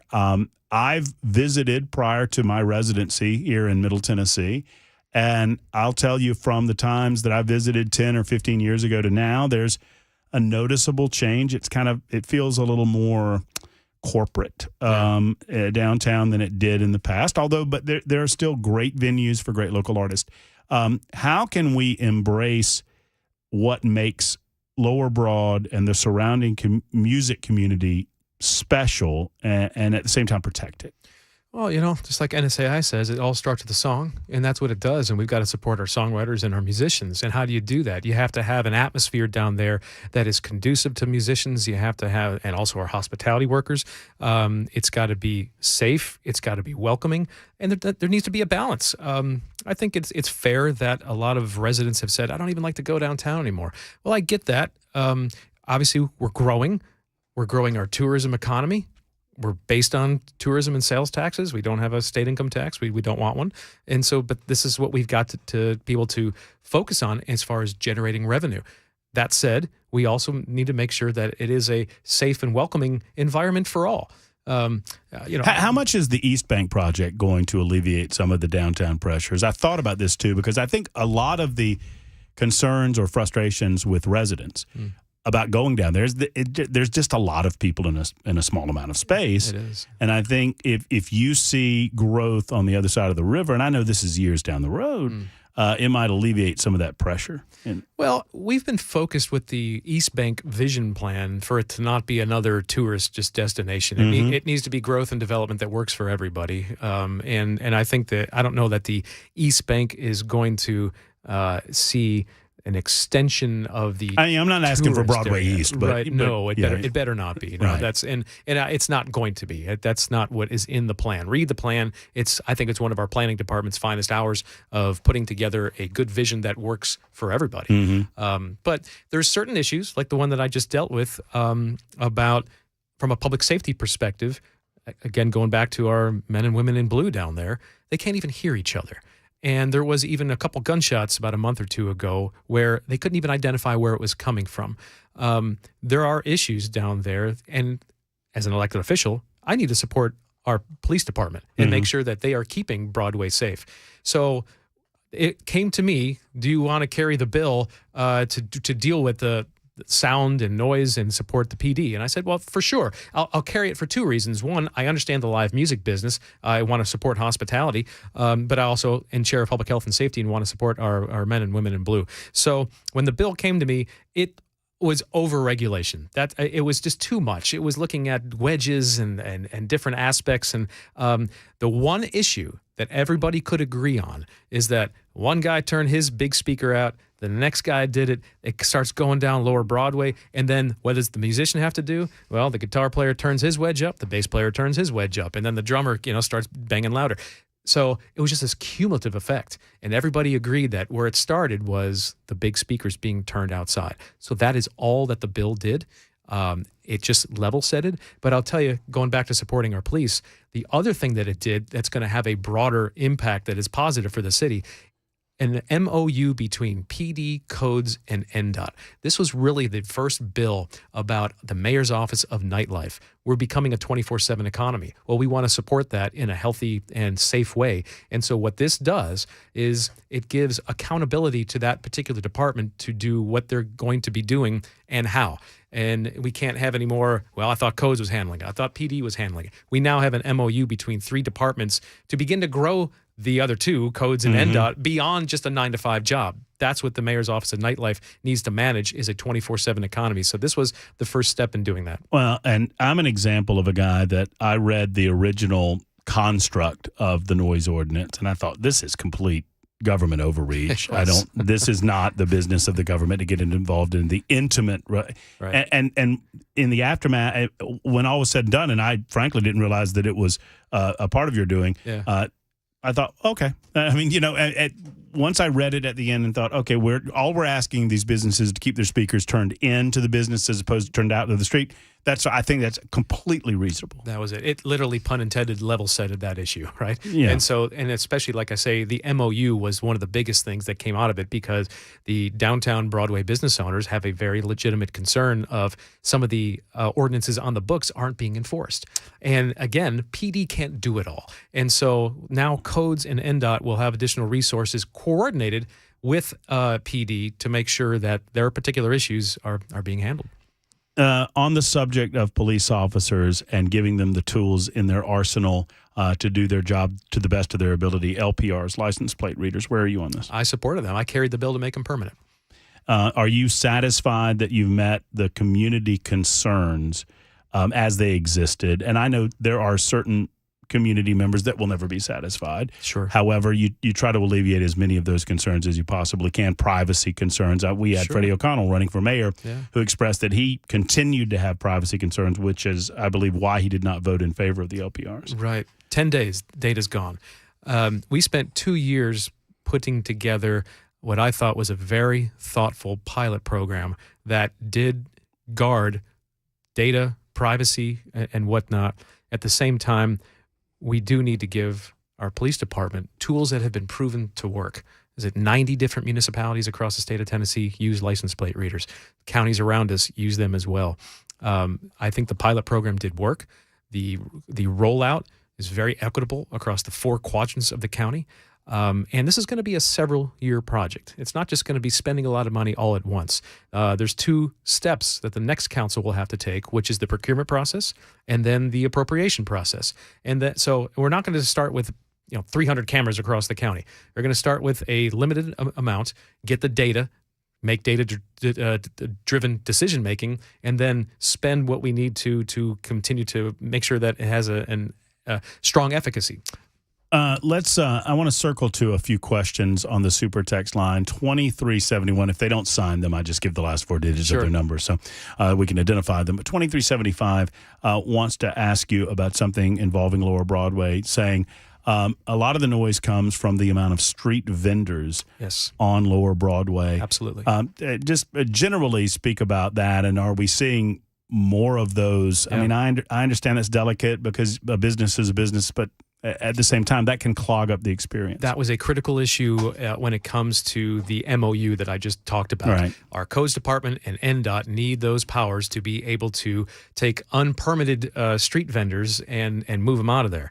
That does need to happen. And so what it was before the MOU, it was codes thought NDOT was doing it. NDOT thought PD was handling it. So now that we have this MOU, I think we're going to have accountability from the departments about handling those particular issues. Have you seen, hey, Bell, have you seen Andy's question yet on the super text line? It's the best. It might be the best question that we've ever had asked. I had just noticed it, but for the record, it wasn't to Mac. It was to Brooks, who is Chris Ann's son. So the other day, I began to sing "Happy Birthday" to the son of one of our hosts, and Bell immediately broke in and told me that I was going to owe BMI money. ASCAP. If and so Andy's circling back and was like, You got the guy in studio that would know the answer. Ask him if y'all owe BMI money for singing Happy Birthday. No, you wouldn't. You wouldn't. Not just singing the one song. You're good. You're licensed for your intros, outros, bumpers, themes, tags. No, but you're good. not on the web. We're not. No, you are. Yeah. Not according to our corporate. They won't let us play music on the web. Oh, that's interesting. Oh, but we've got the guy in here. Maybe we can expose our rules as being nonsense. And if anybody gets mad, I'm just going to send them to him. That's fair. That's fair. Talk to Jeff. He said it was okay. I talk to broadcasters all day long, and I love the job and happy to do it. Just now tuning in, 0396 writes, just now tuning in. If you haven't already, ask Jeff what we're going to do about homeless encampments in the city, specifically Hermitage. They're dealing drugs in the open, and they're shooting up in broad daylight. What can be done? This is an issue that obviously didn't form overnight, and it's not going to take overnight to solve it. But we've done a few different things, and I'll give you short-term and long-term. Short-term, that particular Hermitage camp is high on the list for getting it cleaned up. We are also beholden to some of the services of getting housing for some of those folks. I realize that when it comes to drug issues and crime issues, those have to be dealt with immediately, whether you're homeless or not. We can't have that. What we did long-term, which is going to open up next spring, is have the first 90-unit permanent supportive transitional housing development. And it's going to have all the wraparound services at the bottom. That's how we make sure we get these folks off the street into supportive housing with the wraparound services, get caseworkers on it, and hopefully give them that step up where they can get out of their situations. Cleaning up the camps, it does take some time, and I realize that folks want it done. I mean, Brookmead immediately. took forever. It did, and it was kind of the guinea pig in a way of the right process that we need to take. The other thing that we did was we evolved our homeless impact division into its own department. And what that does, it's not just growing government for the sake of growing government. We did need more people to start going into these camps, understanding situations, and getting them the resources that they need. But what it also does is allow us to apply for federal dollars now, so that we're not just using our dollars, but we're able to get some federal grant dollars to deal with some of these big picture, big city issues that we're dealing with that we didn't have to deal with 15 years ago or so. Question, and I'm going to kind of encapsulate the question here. Do you think that the city is careful with its money? The question was, can you cut city jobs? Are there unnecessary programs that can free up money for things that are truly more prioritizations of the city? You know, in my time, is there waste? I guess is the question. I think we're pretty lean, actually. You know, we probably have fewer employees now than we did probably 20 years ago. Believe it or not, you know, when the Great Recession hit, we cut a lot of employees, and we did not bring salaries up to what they should be, which hurt us to be able to recruit and retain the employees. At the end of the day, the blowhard politicians aren't the one running the government. It's our employees, and we have to take care of them. We deferred investing in our employees for a long time. I'm not in favor of just growing government for the sake of growing government, but the homeless issue is a perfect example of smart and data-driven growth, if you will, and then making sure that we can leverage federal dollars, that we're not just using all of our dollars to deal with an issue. Same thing with NDOT. We made it NDOT, National Department of Transportation, so that we're now eligible for federal dollars to be investing in those kinds of infrastructure projects. A couple of quick hitters before we have to say goodbye. I'm loath to support private-public partnerships that are more private than public. Absolutely. However, you look at the deal that was struck for the Titans and Nissan Stadium back in the 90s, and I looked at the basic outline of the deal that was being proposed in front of the Metro Council and couldn't help but support it. Yeah. It was just a better deal. That's right. For the citizens and for the taxpayers. You were in support of that? I was in support of it. I'll break it down in a Cliff Notes version.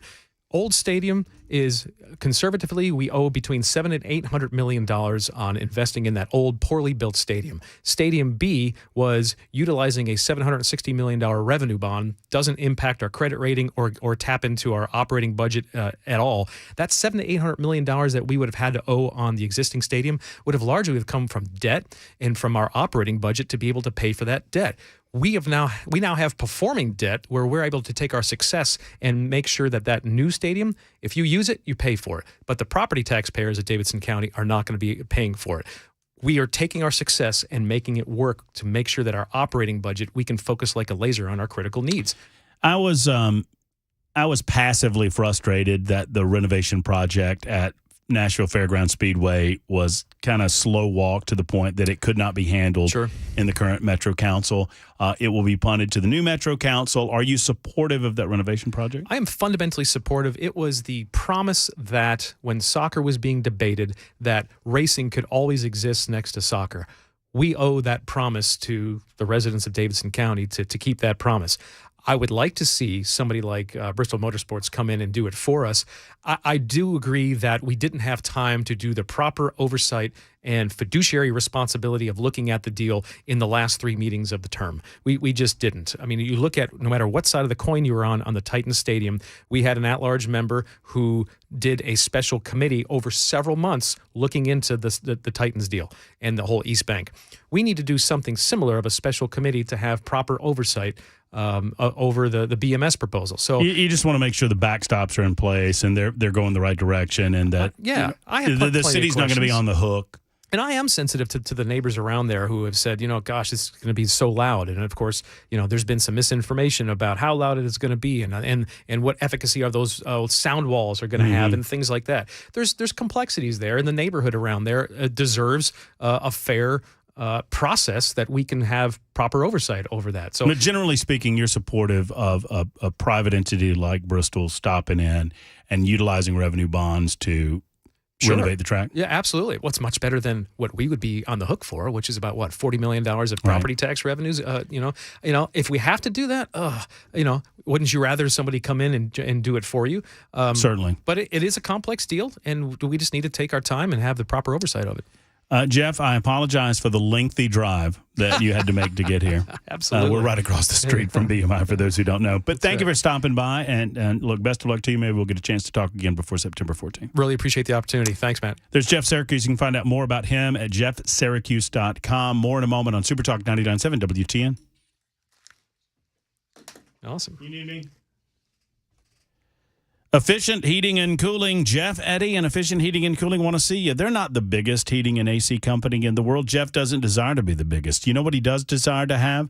A 100% satisfaction guaranteed rating when it comes to your satisfaction when he brings a tech into your home to take care of your AC, if that's what you're dealing with, or if you're getting in front of the heating unit. And it's never too early. It'll be September before you know it. And once September rolls around, at some point during September, you're going to wake up and the morning's going to be brisk enough. You're going to think about that heater. Have you taken care of it? Have you gotten it maintenance? Look, you spend time maintaining your teeth. For most of us, it's once every 6 months, right? You go to the oil change guy and you get your oil changed in your car. Why? Because your teeth are important. Your automobile is important. Your AC and your heater, those are important things in your home. You need to make sure that they're maintained. And toward that end, Jeff Eddy will never charge you more than $125, no matter how many units you have in your home. Jeff Eddy is a diamond contractor with Mitsubishi Electric and an Elite Pro partner with Rheem. And I encourage you to give them a call today and schedule an appointment for your building. 615-784-4424, 784-4424, or efficienthvac.net. Awesome, man. Thanks. Thanks.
It is 2 o'clock. I'm Mac Morey with your top stories. 85 degrees in Nashville, blue and sunny skies, it looks like, for the rest of the week. Got a complete forecast 2 minutes away. A spokesman for the Senate Minority Leader says that Mitch McConnell, quote, felt momentarily lightheaded today when he suddenly stopped speaking during a press conference. It's not the first time this has happened. Here's Stephen Poitnor. It happened at a press conference in northern Kentucky. The 81-year-old leader of the Senate Republicans froze up when he was asked whether he'd run for re-election 3 years from now. Mitch McConnell stood with a blank stare on his face. An aide stepped in. All right, I'm sorry, you all. We're going to need a minute. After about 30 seconds of silence, McConnell re-engaged and in a frail voice took a couple more questions. It's the second time in just over a month that he's had such an episode in public. In Florida, Idalia has made landfall on the Big Bend section of the state as a Category 3 storm. It's bringing major wind, rain, and coastal flooding to communities up and down Florida's west coast. And forecasters also say the areas along Idalia's path are likely to see life-threatening storm surge. Karen Travers has the latest from the Biden administration on its response. The White House says President Biden spoke Wednesday to the governors of Florida, Georgia, South Carolina, and North Carolina and told each of them that they and their states have the full support of the administration. The president told the governors federal teams will continue to work closely with first responders and local officials in their state as the storm progresses. The president was briefed earlier Wednesday by FEMA Administrator Deanne Criswell, who spoke to reporters after. The president also directed me to travel immediately into the area, and I will be traveling later this afternoon to join Governor DeSantis tomorrow to do assessments and see firsthand what the impacts from this storm are. Right now in Tennessee, 4 bills that provide millions of dollars for mental health services and school safety passed the special session on public safety Governor Lee called after the Covenant school shooting. House Majority Leader William Lamberth addressed tempers flaring after Democrats Justin Pearson and Justin Jones got in the face of Speaker Cameron Sexton after the House adjourned. There's just no need in that. We can handle issues in a passionate way without getting physical or up in each other's face or yelling and screaming at each other. We've always done that in an orderly society and specifically within the legislature. I've been very passionate on lots of issues. I'm very disappointed that we didn't get more done in this special session. And House Minority Leader Karen Camper says Democrats are angry over no restrictions on access to firearms. We've done nothing. Wasted time, disrespected people. And lawmakers say work on the 18 bills that were tabled will continue this fall and during the regular session, which starts in January. And also stay tuned to 99.7 WTN Super Talk. President Biden right now taking questions outlining the FEMA response to both Hurricane Idalia and the Maui wildfires. That's the latest news. Weather's next. I'm Mac Morey, WTN News.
All righty. Here we are. Here we go. It is the final hour of the Matt Murphy Show, this Wednesday edition. No Cameron Smith this week. He's up in the windy city of Chicago. It is windy all across the state of Florida and in southern Georgia as Idalia is now a Category 1 hurricane. It's battering South Georgia. We're monitoring that situation. Not much else to say except if you have family and friends over there, hope they're safe and sound. Hope all will make it out of this with as least a disruption as possible. 615-737-9986. If you'd like to be a part of the show, you're invited. 615-737-9986. That is the super text line. You can also reach us via the phone lines. And if you were desiring to get in during our conversation with Jeff Syracuse, now's a good time to do that. We'll open up the phone lines for conversation. Easy for me to say right now. So for those of you not familiar or as familiar with the show, I do a bit of yelling and screaming from time to time, certainly about known commodities or known quantities. I don't know Jeff Syracuse. It was not my purpose to yell about his position on the issues, nor was it my purpose, for example, last Friday to yell at Freddie O'Connell about his position on the issues, nor is it my position to yell at Alice Rowley about her position. If they are going to be disingenuous with me, that's the point that I'm going to step in, or disingenuous with the audience. That's the point that I'm going to step in. But I believe in the intelligence of the listening audience to make a determination about how they feel about these candidates. So my goal is to present the candidates to you and to allow you to make the ultimate decision, either personally if you live outside of the metro region, or at the ballot box if you live within the region where you have an opportunity to go and vote for them. Jeff Syracuse seems like a nice enough fellow, but, so did Bill Clinton. I'm not saying Syracuse and Bill Clinton are similar creatures. I'm simply stating that being nice does not necessarily mean that you merit a vote. I thought he was well-spoken. He presented himself on the issues. I'll let you decide where you are on that. So I think we covered most everything we needed to cover with him. And there it is. If you're looking for, I will say this. If you are looking for a conservative to serve in the Metro Council at large in Davidson County, you're not going to find it. I mean, the most you can hope for, I would think, is a Robert Swope type. This is my analysis over the last 2 years that I've been observing Metro government. You can find the occasional Robert Swope, who is most certainly a conservative. And then maybe, just maybe, you find someone like an Alice Rowley to reach the level of the mayor's race, and maybe, just maybe, she's voted into office as a more conservative option to a middle-of-the-road or left Freddie O'Connell. One way or the other, I try to bring as accurate information as I can to you as possible. And I try to bring you those individuals that are in a position to affect your daily life with regard to their decision-making on the Metro Council or in the mayor's office. And trust me, if you live in Hendersonville or Goodlettsville or Franklin or Mount Juliet or any points in between, if you do business or do work in Metro Nashville, your life will be affected by those who are about to be elected. Now, speaking of elected officials, Mitch McConnell. I have 2 pieces of audio to share with you. Most of it is silence. You will hear background noise. Mitch McConnell was speaking at the Northern Kentucky Chamber of Commerce Government Forum. Mitch McConnell's 81 years old. He is up for re-election in 2026, I guess. We need to have upper age restrictions on our politicians. While I cannot help it that the voters of the state of Pennsylvania would decide that a mentally infirm John Fetterman is superior to a Mehmet Oz, we can do something about these physically and mentally infirm individuals that are representing broad swaths of the United States of America. And it's time that we had a conversation about it. Mitch McConnell does not need to be the Senate Majority Leader or the Senate Minority Leader or in leadership of any type. And frankly, while it is ultimately up to the voters of the state of Kentucky as to who they want their senator to be, I would suggest that it is time for Mitch to step down, whether that's in the form of term limits, whether it's in the form of an upper age restriction. We have lower age restrictions. Mac Morey in the Supertalk 99.7 WTN newsroom, I am happy to note that you are now, sir, eligible to run for and serve as a representative in the state of Tennessee for the House of Representatives. Congratulations! You're 25, right? Yeah. Good for you. Let's go. There you go.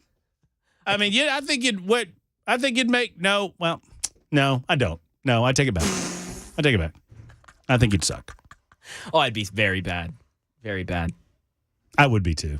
Nah, I mean, yeah, that's okay to I couldn't admit. put up with it. That's why we're not running. No, that's why I'm not running for public office. I mean, one, I got all these skeletons in my closet that we'd have to talk about. We get bogged down with all of that. And, there was this one time in college, and boy, here we go. I mean, if Vivek Ramaswamy's treatment is any example, I ain't running for a damn thing.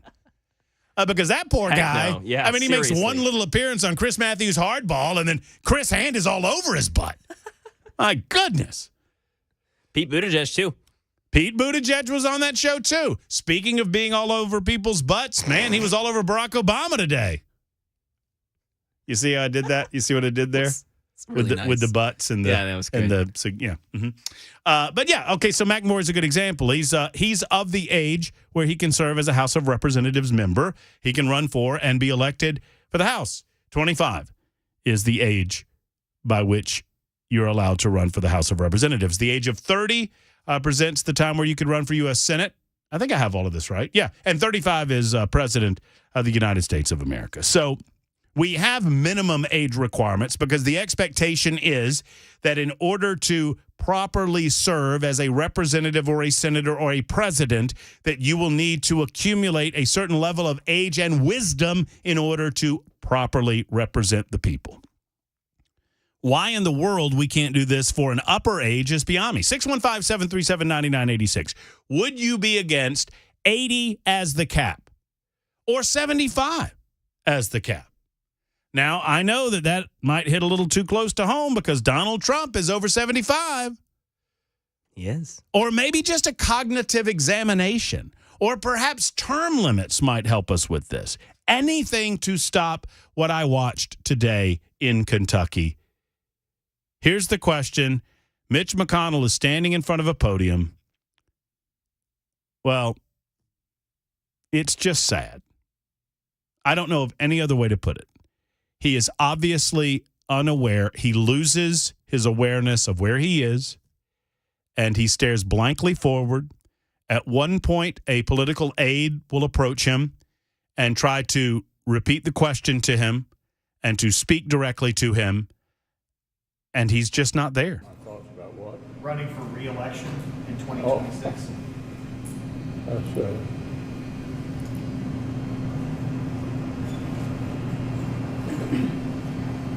Did you hear the question, Senator? Running for re-election in 2026? He mumbled yes. All right, I'm sorry, you all. We're going to need a minute. Senator Benny. She's trying to lead him away from the podium, and he doesn't move. Another person approaches him to the other side.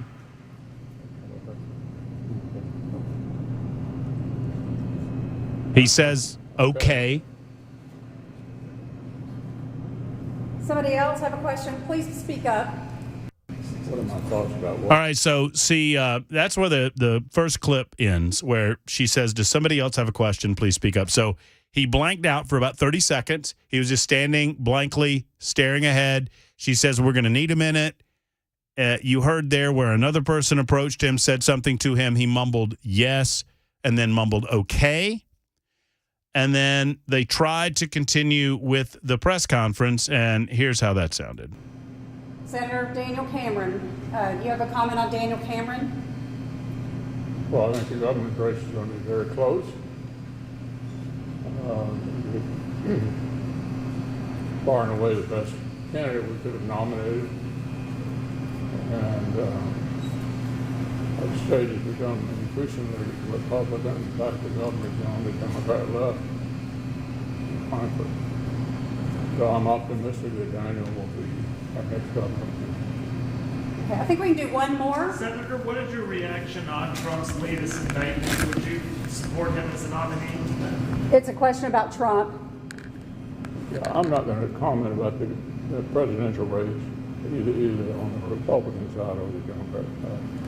Okay, thank you all. Okay, thanks. Thank you. Sorry, thank you. And then they get to either side of him and lead him off in a way that, I mean, I'm not trying to be cruel.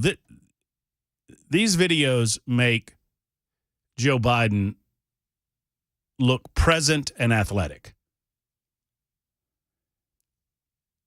And it's sad. And it is increasingly a blind spot in our representative republic.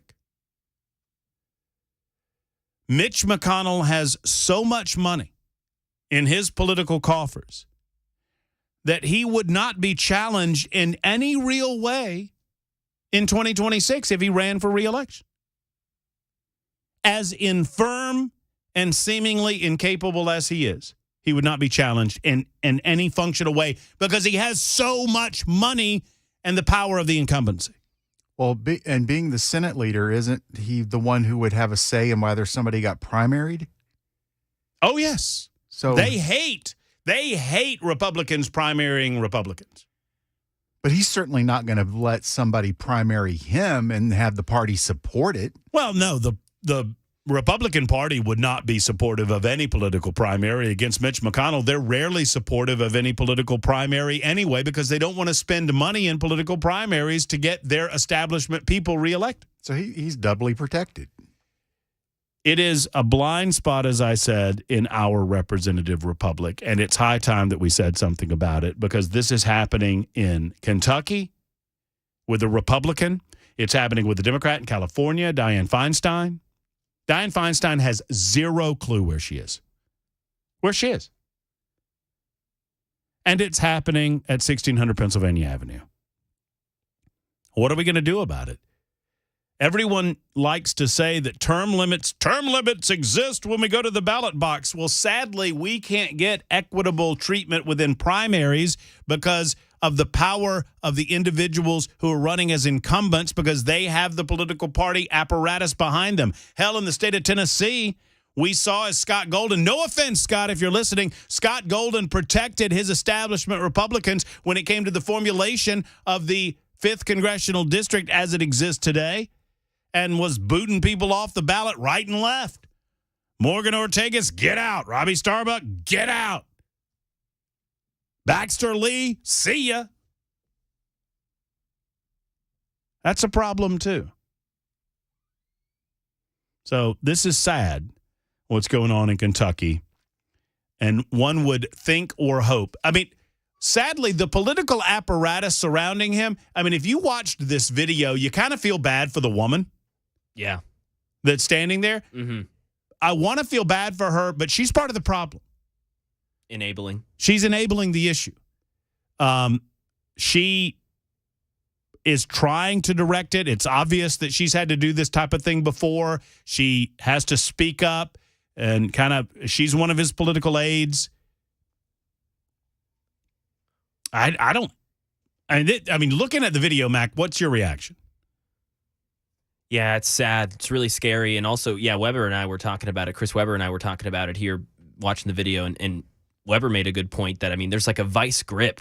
McConnell's got like a vice grip on that podium. I mean, if that podium's not there, he falls. He's fallen down. I mean, he's not standing up on good ground there. I mean, it's sad. Well, and this is the second time that something like this has happened publicly in, a month? Yeah. And one wonders, how much is this happening in private? You know, I like to say this, too. And I say it about Joe Biden quite a bit, but I'll reflect on Senator Mitch McConnell along these lines. The best we're going to see Joe Biden, the best that he's got, is the time that you see him in public. His staff, they know almost to the moment exactly when he's going to have cameras on him. They know when his public appearances are. They structure his public appearances so they are limited in time so that he doesn't wear himself out over the course of 15 or 20 minutes. The same with the Senate Minority Leader, Mitch McConnell. His time in front of the cameras is incredibly structured. That's the best he's going to be today. I'm not trying to sound cold. This is the best that Mitch McConnell was going to be today. What are my thoughts about what? Running for re-election in 2026. That's He's just standing there, staring. Did you hear the question, Senator? Running for re-election in 2026? She recognizes it, steps in. He doesn't acknowledge her. All right, I'm sorry, you all. We're going to need a minute. Senator. She tries to move him, and he won't move. She gets another person to come in, a gentleman on the other side of him to his left. He tries to get him to move. He won't move. He's going to fall. He won't. He either doesn't understand what they're asking of him, or he is afraid that he's going to fall down. That's the best that Mitch McConnell is going to be today. What is he like? What is he like in his private time? Can this person actually, no offense to anyone involved and no offense to those who have family members. Look, when my grandfather, the finest man I ever knew in my life, had reached a certain age, about 85, almost 86. He died when he was 86. We had discussions. Come to Birmingham with us. Come here, come there. Go to my brother. He was having none of it. And we were trying to figure out what to do because we recognized that he could no longer live by himself.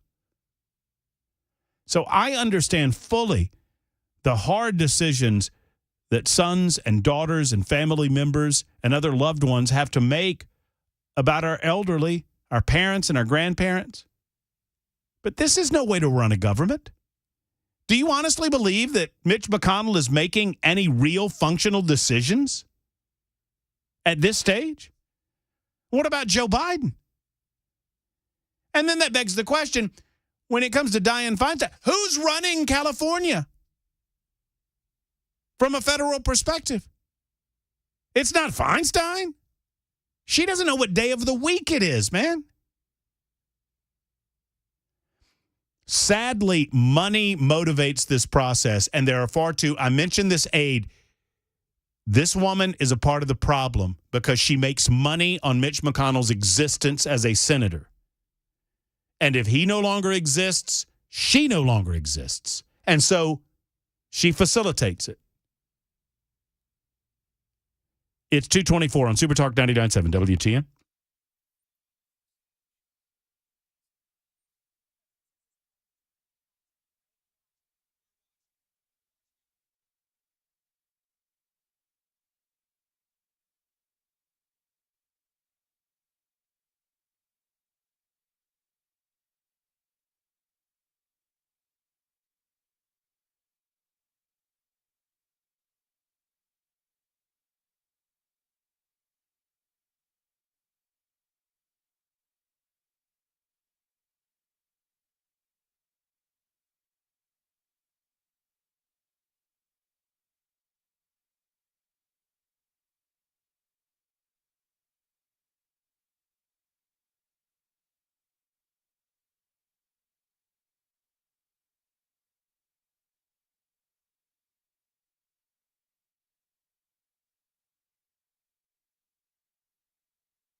Tracking Hurricane Idalia, which has now made landfall in the western portions of Florida, now making its way towards Georgia and the Carolinas, plus some fraud in Tennessee. That and more. 2:30 Super Talk 99.7 WTN.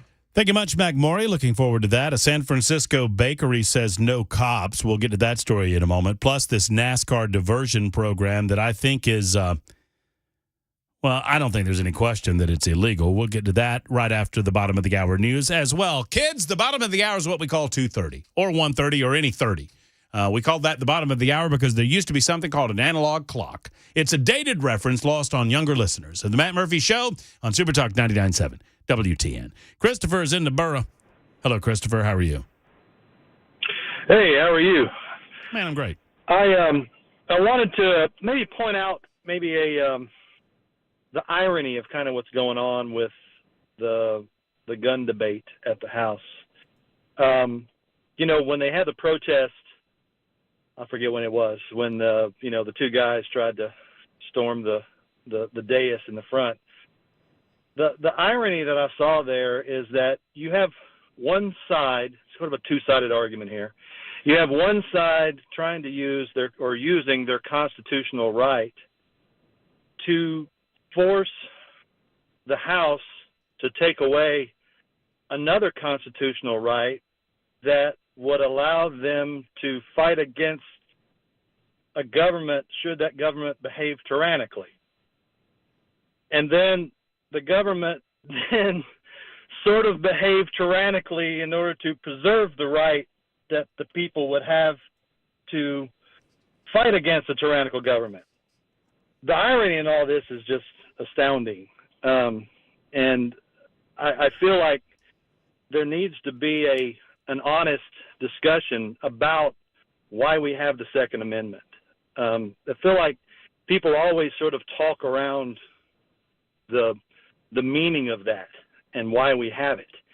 It's not to hunt. It's not necessarily to protect ourselves from ourselves. It's there because the Founding Fathers had to use it against their tyrannical government. And they wanted to ensure that the people would have the same right should the government behave tyrannically, because they know that's what humans tend to do. And I feel like while it's a tragedy, absolute tragedy of the people that were killed or are killed because of the use of weapons, but we also need to have a real honest discussion, I think, a public discussion about why we have that. And I'm not sure that lawmakers are willing to do that. I don't know. I think many of the lawmakers who were down or up on the Capitol, they recognize the nature of the Second Amendment and why it was so important to the Founding Fathers. I mean, I certainly do. I can't speak for them, Christopher, but right. I know I have a healthy respect for the concept of being able to dispatch of a government that has reached tyrannical levels. And obviously that's the genesis of the Second Amendment. And thankfully they wrote the state and not the right of the state to set up militias for the purpose of dispatching of the federal government should the federal government begin encroaching on the rights of the states as well as the people, which was another aspect of these state militias that were being set up at the time. I agree with you. I agree with you wholeheartedly. The irony of this sort of circular argument that they keep sort of having is about and I also understand why lawmakers would be very hesitant about having this discussion. In the face of the tragedy that's happened, it almost seems disrespectful and ignorant to the pain and the anguish of. Well, what I saw, and I'll say this too, what I saw, and I'm running very late. Thank you, Christopher, for the call. I saw a lot of people using the Covenant School shooting as a pick to prevent any pushback on their position on these issues. We'll get to it in a moment. I apologize for being late. It's 2:33 on Super Talk.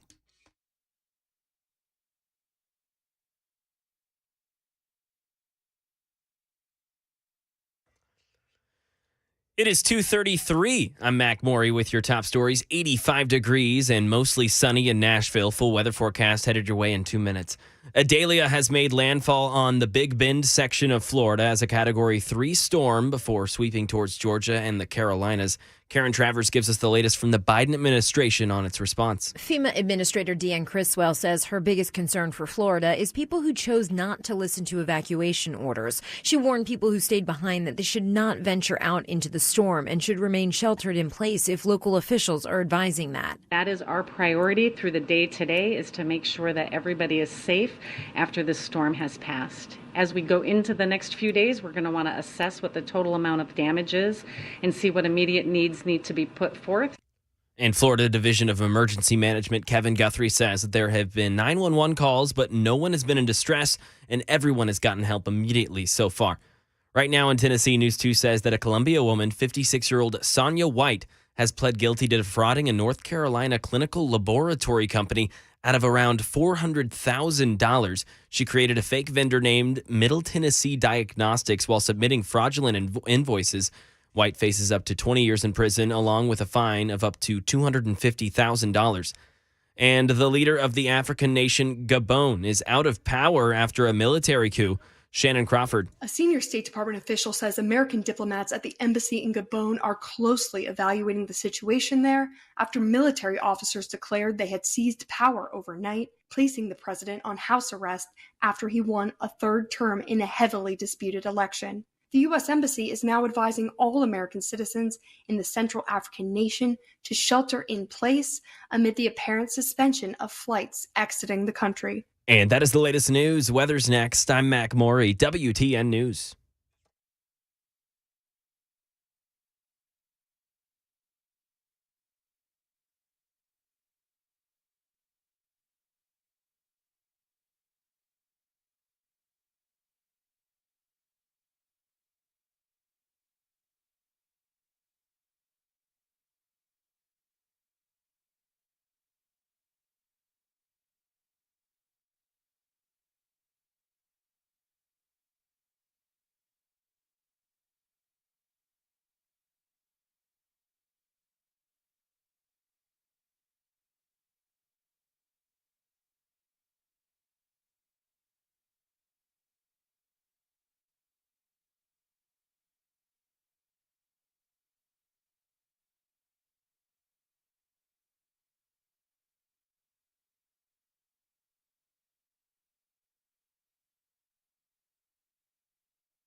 You know, since I started PhD weight loss right in the middle of June, I have now lost over 30 pounds. I'm on the scale tomorrow morning, so I'll be able to give you an update. But the last time I was on the scale, 30.5 pounds. I'm so proud of that. I'm proud to be able to tell you about PhD weight loss and how it can help you. The structure is key for me. I don't have to worry about what I'm having for lunch or what I'm having for dinner now. I get to have many different things. Many different types of proteins, different types of vegetables, plus the PhD plan. It just simply works. I've gotten to my I've hit my goals just about every week. I'm just about halfway to my target weight. I'm right at halfway to my target weight. Most men lose between 3 to 5 pounds a week, and I'm right there in the zone. I'm losing just over 4 pounds a week. Women lose 2 to 3 pounds a week. Don't forget about the guarantee either. PhD weight loss guarantees that if you don't get within 5 pounds of your target weight by the end of your program, they'll continue to coach you for free until you do. Dr. Ashley Lucas developed PhD weight loss, and it's right there in the name. It's just a smarter way to lose weight. We all need structure, and we all want to lose a few pounds. This is the way to go, folks. PhD weight loss. Go to myphdweightloss.com. That's myphdweightloss.com, and do what I did. Begin losing the weight with PhD.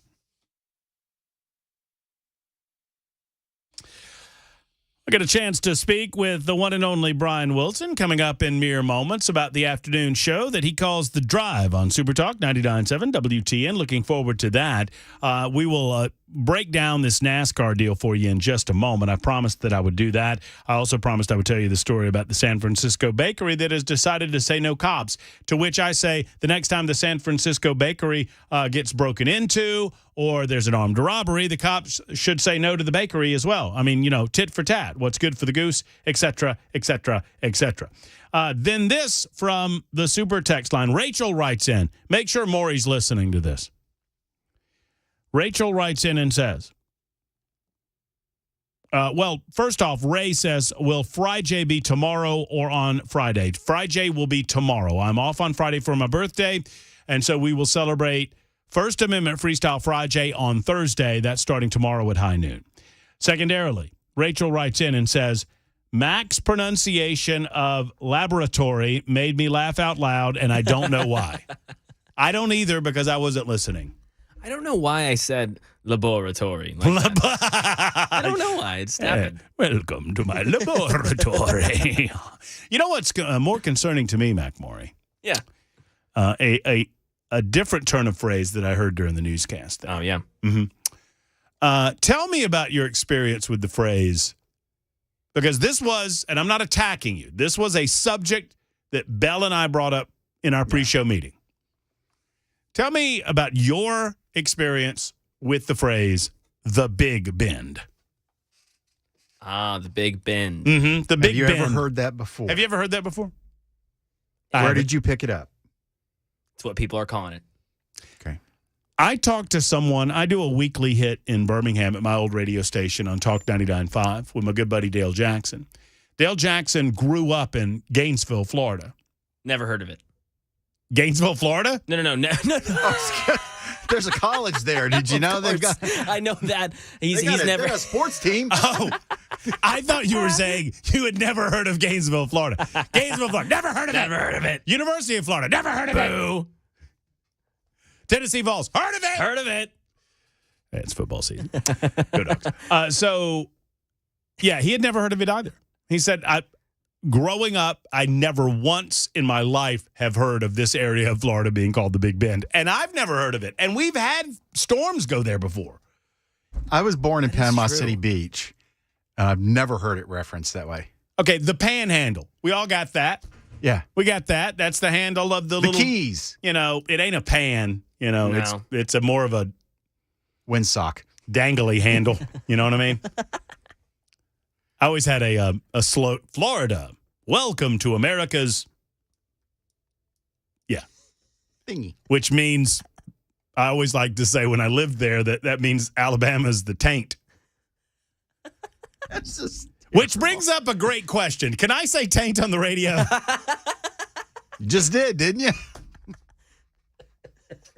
And that means if you keep going the analogy, you know what that makes New Orleans. I got to go. Anyway, I've never heard it called the Big Bend before. I don't. No, I don't that's a know. good point, honestly. Yeah. I don't know why we're doing that now, but we're doing that now. All right, some of the stories that I want to get to before we get out of here and say hello to Brian Wilson. Donut, come in here with a gun. That's what a San Francisco bakery is warning police officers. Get what I did there? Donut. Do not come in here with a gun.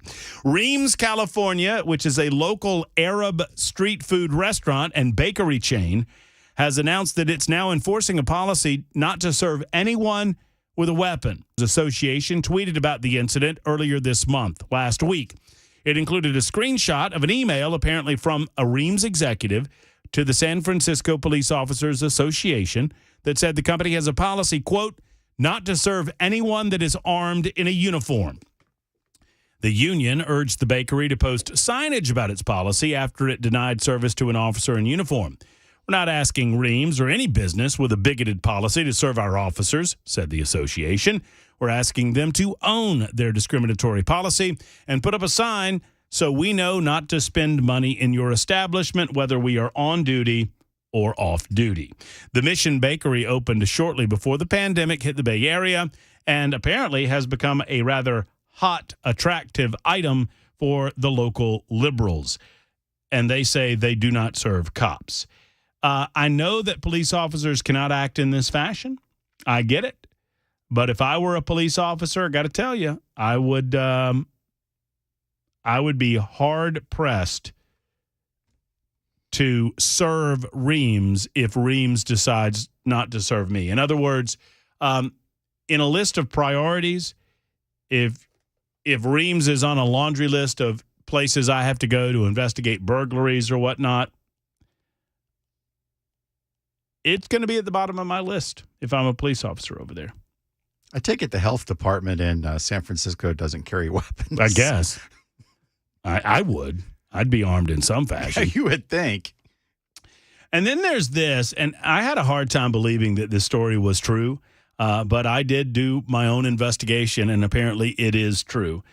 While I continue to try and support NASCAR, NASCAR doesn't seem to want me anymore.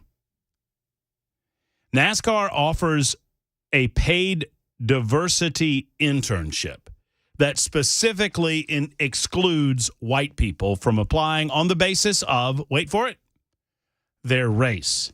A stipulation that my good buddy Jay St. Clair has said is obviously illegal.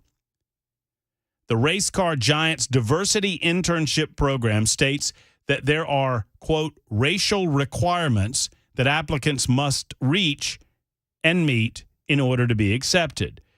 The first bullet point listed under the heading Program Requirements reads, to be a member of one or more of the following races, ethnic minority classifications: Black or African American, American Indian or Alaskan Native, Asian, Latino or Hispanic, Native Hawaiian, or other Pacific Islander.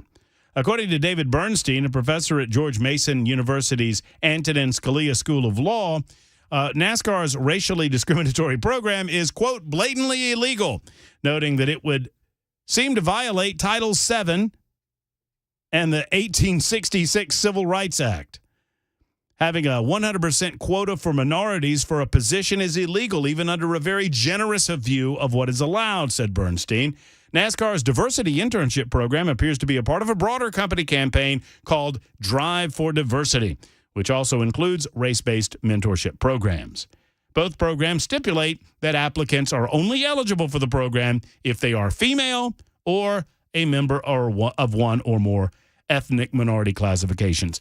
I bring this up, one, to call attention to it, to let you know what's going on. It's blatantly illegal. Two, to remind you, I got a call years ago from one of my loyal listeners in Birmingham, and he told me at the time that we would not escape this life without returning to racially discriminatory practices as a matter of our system of government under the law that discriminated against white people as a form of retribution or revenge for what is perceived to be our slights against people of other races.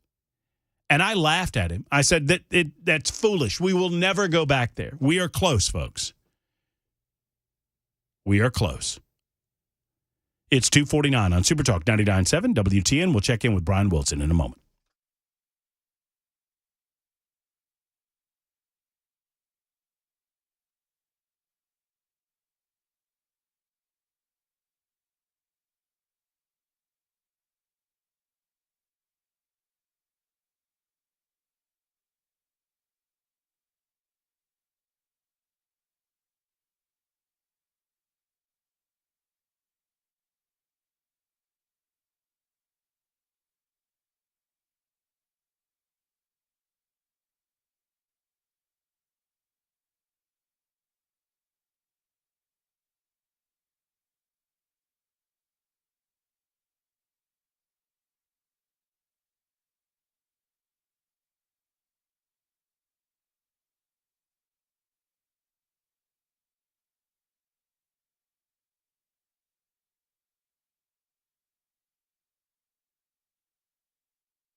Hurricane Idalia has made landfall. A teacher robbed at knife point in Tennessee. A Senate Minority Leader Mitch McConnell appears to freeze up again at his latest press conference today in Kentucky. Those stories and more at 3 o'clock right here. Super Talk 99.7 WTN. Thank you much, Mac Morey. It is 56 after the hour right now.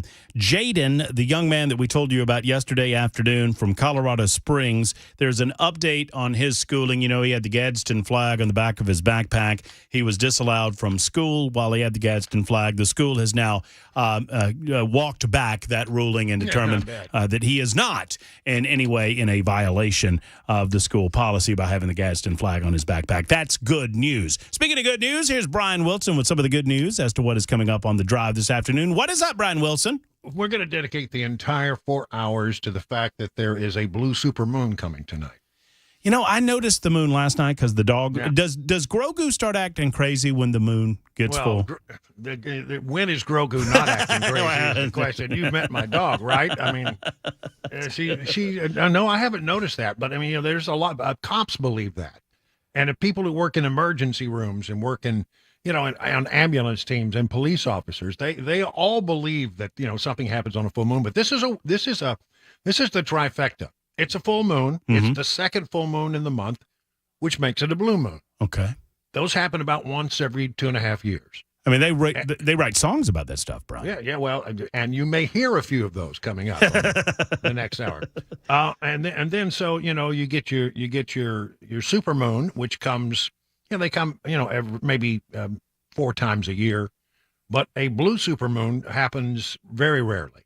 And I mean, like, I think the last one was 2009. Wait, also this is a blue. Wait a minute. This is a blue supermoon. Yeah, it's a supermoon. It's a blue moon, and it's a full moon. So it's a blue supermoon. Okay, I'm down. And you know, and if you go out and look, you might also see really good. You can see it with the naked eye. I mean, Saturn right now is just is an amazing sight. It's very bright in the sky.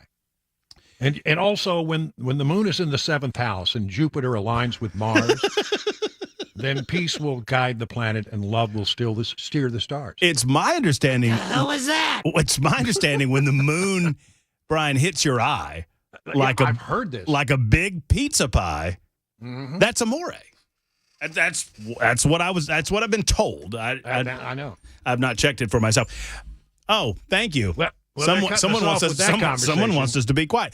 Real quick, Brian, and you might talk about this on your show. Have you heard of Florida? You've been around, man. You've been everywhere, man. I've heard of the Big Bend, but also the Big Bend of Texas. I'm in the Big Bend area. Okay. They got a Big Bend National Park.